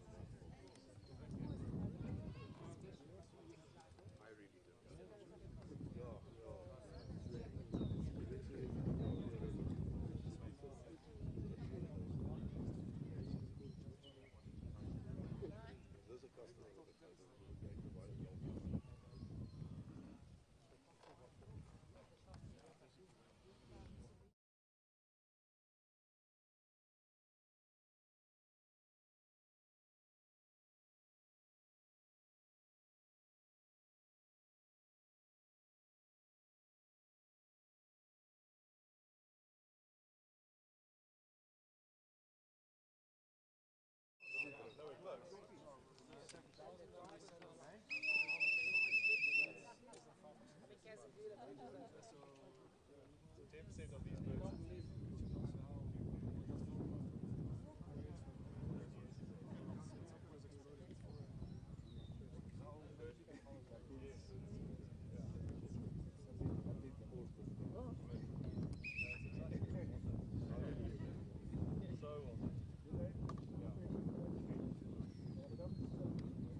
that somebody texted me. Could have done another 50k first. Yeah, you can try to find it, but somebody texted me that he said, oh, same guy on one little boat list. It's also like also for the auction. Can I reframe, Michaela? Can I reframe? Kevin. I've done the top one. I'll do all the others later. I think you want to do it. Why? Bonnie. Jason. Bonnie comes.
they're probably going to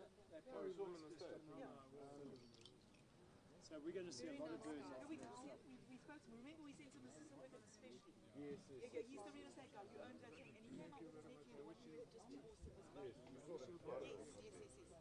Priester for photos.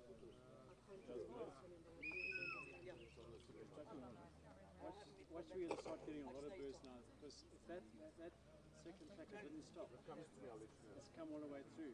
The birds probably just behind it would have had to go down and get it.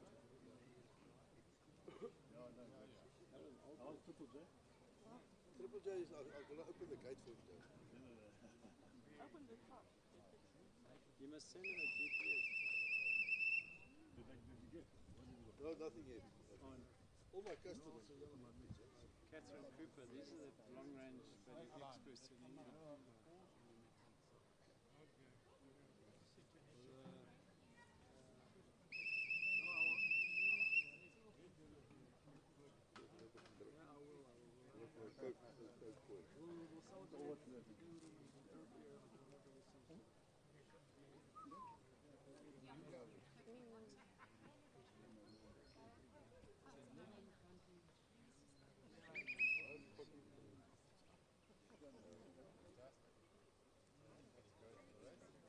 Burger. Winner 2 years ago. Yeah, remember when we had an overnight? Yeah. And there's a black forest marble.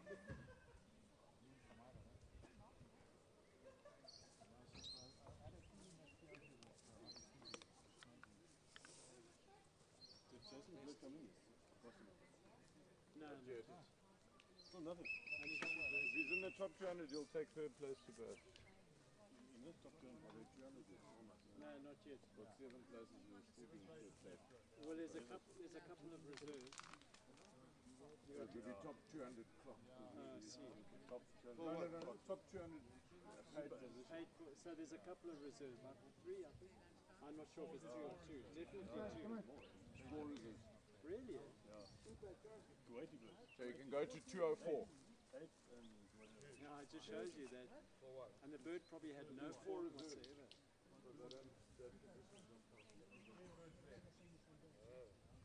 I didn't have to, no? That's Harry Wilson.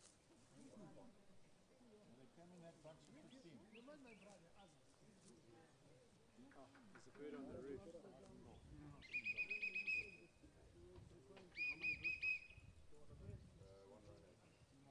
Kennedy, it's come down. Team, Believe the Kid. I love that name.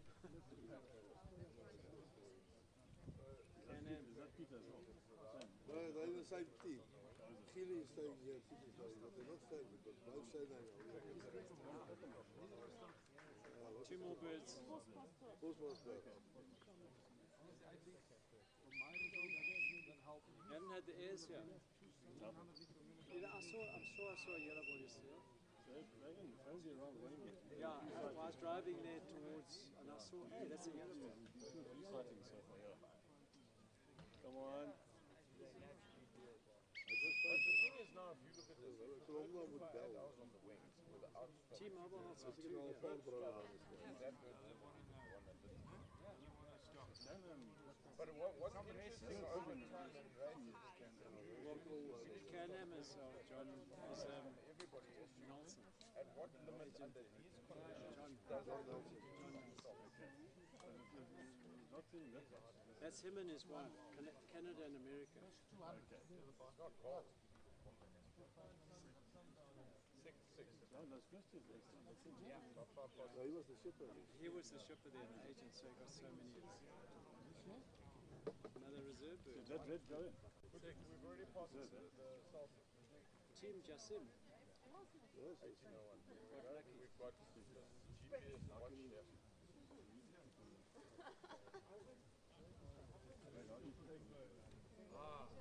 Yeah, let's see if it comes up. Now my wife is got to buy Amarillo. Yeah. This my wife doesn't have to buy Amarillo and McLaren. But out of the, it's 3 Ready? now. What's going on, bud? Charity's 1 5. Birds, huh? Not showing it. No. No, it's you and me. Okay. Yeah, again, I think you and me. Punish. First one. I think it's this one. We're not even You go in the back. So how many unpaid are her? About five. It's about five now. Yeah, I said four, now there's one. Kennedy, there's another tracker, Johnny. What if we wait? Okay. Because you can't see it on this one, but on the app you can see that. Ah, don't worry. Some of them were showing. I'll get the guy to maybe go they to took it out. Yeah, we'll just go. Just tell him there's a tracker. On this you can't see, but I'll show you on the app you can Oh, I see. Can I get you a drink, Thomas? Stop sitting in the sun, man. Can they get a bird? Amazing result.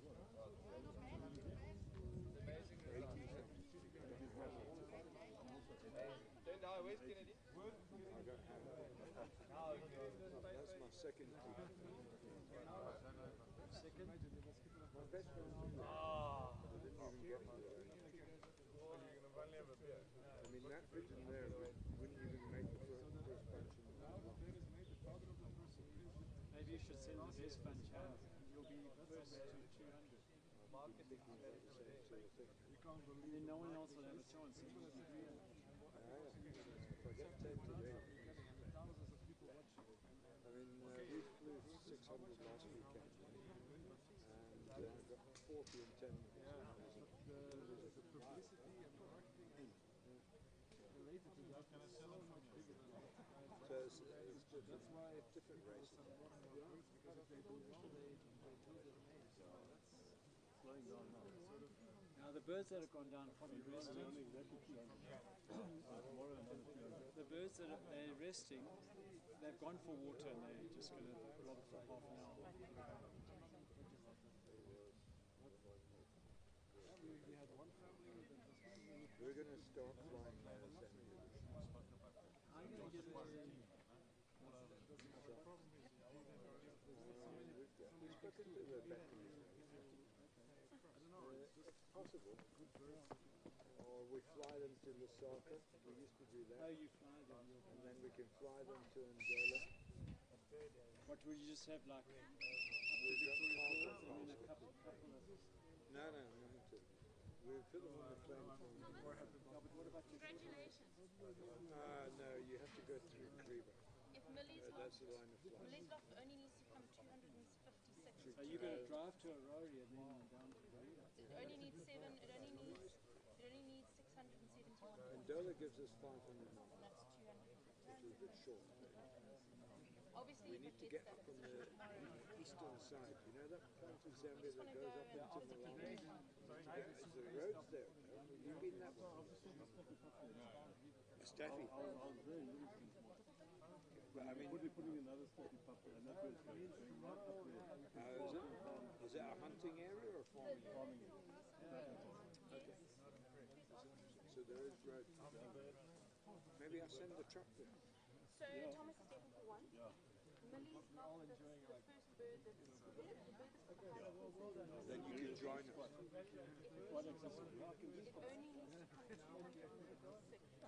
How far is the top of the Zambia from here? 300 miles? 600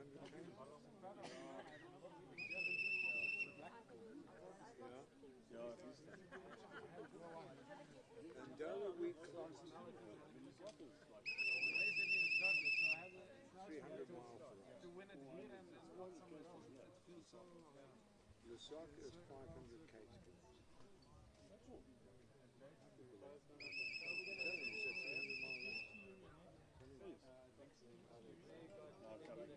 Just to have the excitement. Yeah, they come. And they're not blown off course. This is proper direction. Some are coming this way, some are coming this way. One of my old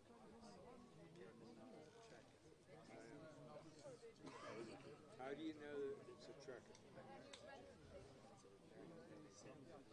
Well, the one officers. Sam, who's Zulu? Where's Sam Victor? Yours. Sam. Zulu. Zulu's in.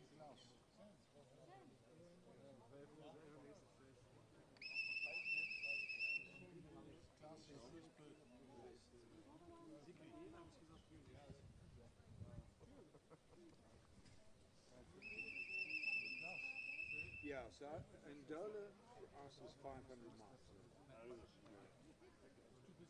We clocked it mostly on the truck. Depends when we let them go. If you let them go at 7 o'clock, if you let them go at first thing, remember getting Maar we moeten hem kopen. Ja, ik ga het prijzig houden moeten investeren in de auto van de... Have you got any in No, there? Why did you let it come in? Did you? Shepherding the other ones. Is your pigeon home? That's all I can think of. I saw something about it. Where did it come? Ja, nee, en dan kan het zo niet zo is, maar weet al, maar het is heel beheld in het superrace. Dus dan You Volta? alles samen bij 2000 ganzen. Dus ja, ik zeg nu al die zoebirds, weet je, voor het finale zei die koep, die dat wint. That did mine. En mensen zijn weer goed voor het thuis. Van zelf from the potty?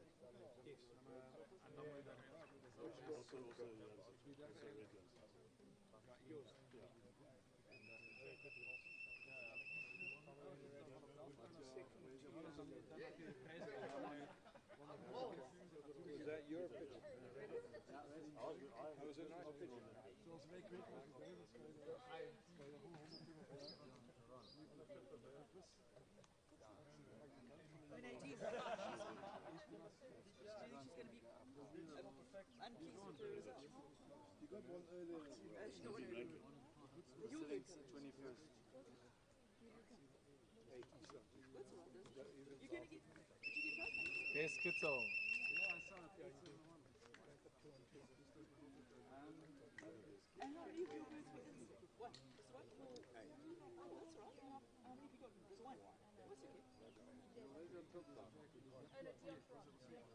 So as a result of that, are you going to make changes or are you just going to have Waiting for the message coming from did you ask that? Yeah. Or the tubers, first and first. They came here. Oh, what? They were deceased in... Yeah, I got him. Yeah. You see that second tracker is coming. 8 hours, 10 minutes on the wing, didn't stop. And the first one as well. First one was in that first one was just over 7 hours. Didn't stop. 8 hours. It's good condition. That's the whole thing. It's just like, yeah. Good race. Now, at the end of the day, I mean, we all know that birds go 4 or 5 hours, then they have to stop. Yeah. That's what's in the But if you made sure that they had water yesterday and today again. No, in the books it says a bird needs to stop after 5 hours of racing. But we've got birds that We wait for don't- 8 hours. Yeah, 8.5 hours on the wing without stopping. This is what the tracking brings forward. I mean, no one, it's a speculation how long a bird can fly without water. Now we know. The bird hasn't stopped for 8 hours. As long as it's these conditions, in August, September, another story altogether. We're in perfect conditions now. Yes, I agree with you, Terry. This is perfect. In August, if it was delayed by 2 weeks, well done. Totally Well done different for you. I race. believe Well it done to you. went well. But your birds came back. Yeah. 221. I like the bragging. Yeah. So we're going And to...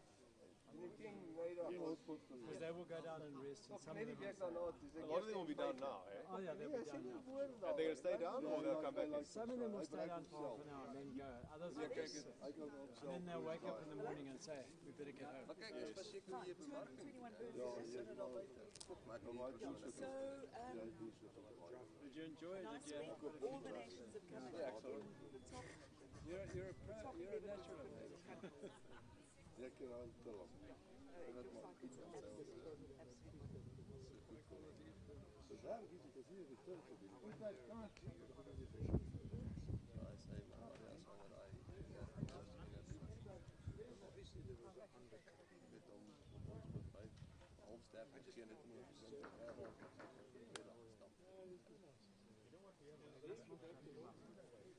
Je vat te veel die lange uren langer te Can I just put it in the inside by the door, just put it inside. Good attitude. He's a jelly.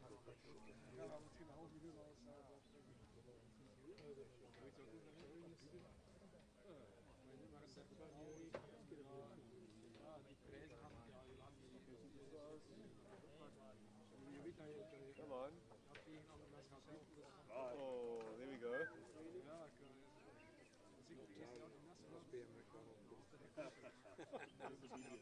And disobedient, yeah. Just doing a final lap of glory. Here we go. And get taken off by an air's long. Gosh. Yeah. Try again. Is that your problem? Wax bars or Peregrine, Lanners, all the pieces.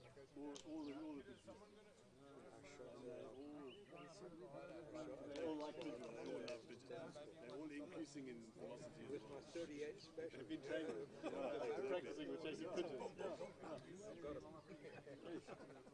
The neighbors were. The opposite 7. Pigeon was about 10 meters ahead of us. There's 3 birds in the top 10. And you're the top of the field. Well, that's why I had to shoot 7, 9, and 10.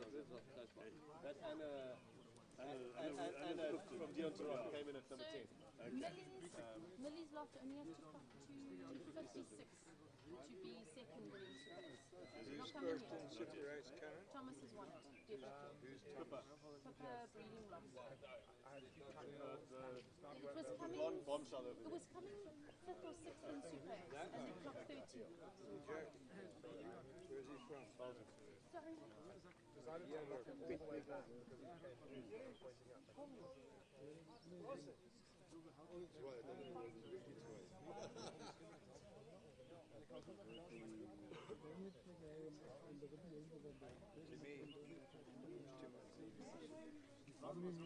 Where did he come?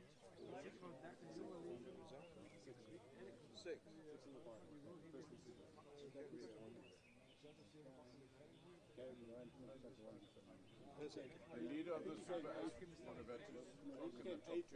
He came 8th in the Hotspot farm. No, you can't argue that. Can we actually look at the Super Ace thing? Let's look at that Pippa bird. It'll just show as it currently stands. No, let's look at the Pippa bird. Sorry, not the Super Ace. Let's go look at that at the winner. At his results. The bird. Yeah, at the bird. What did it clock? Well, just go into the Super Ace, and you'll see him at the top of the Super Ace. Or you'll see him at number 1 there. It's that Pippa PEC bird. Did it clock 13th on this one?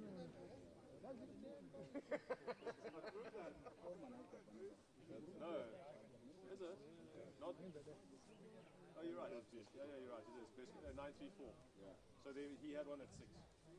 But the one that won came 13th. So hotspot 5. 13, 32, 108. Up at the top the whole way through. I was very critical, now I can't see. Let's look at second in the Super Ace. Okay? Second in Super 8. Yeah. As it currently stands. As it currently stands. No, I was not. No, look at the bird. Everybody flying, everybody. That Aztec bird. Amazing. 71, 79, 10. Yeah. This is second in the Super Ace. Who's that? Mexican bird. Aztec. That's the second in the Super Ace. Yes, I see. A little bit bigger. Only the first. That's the third.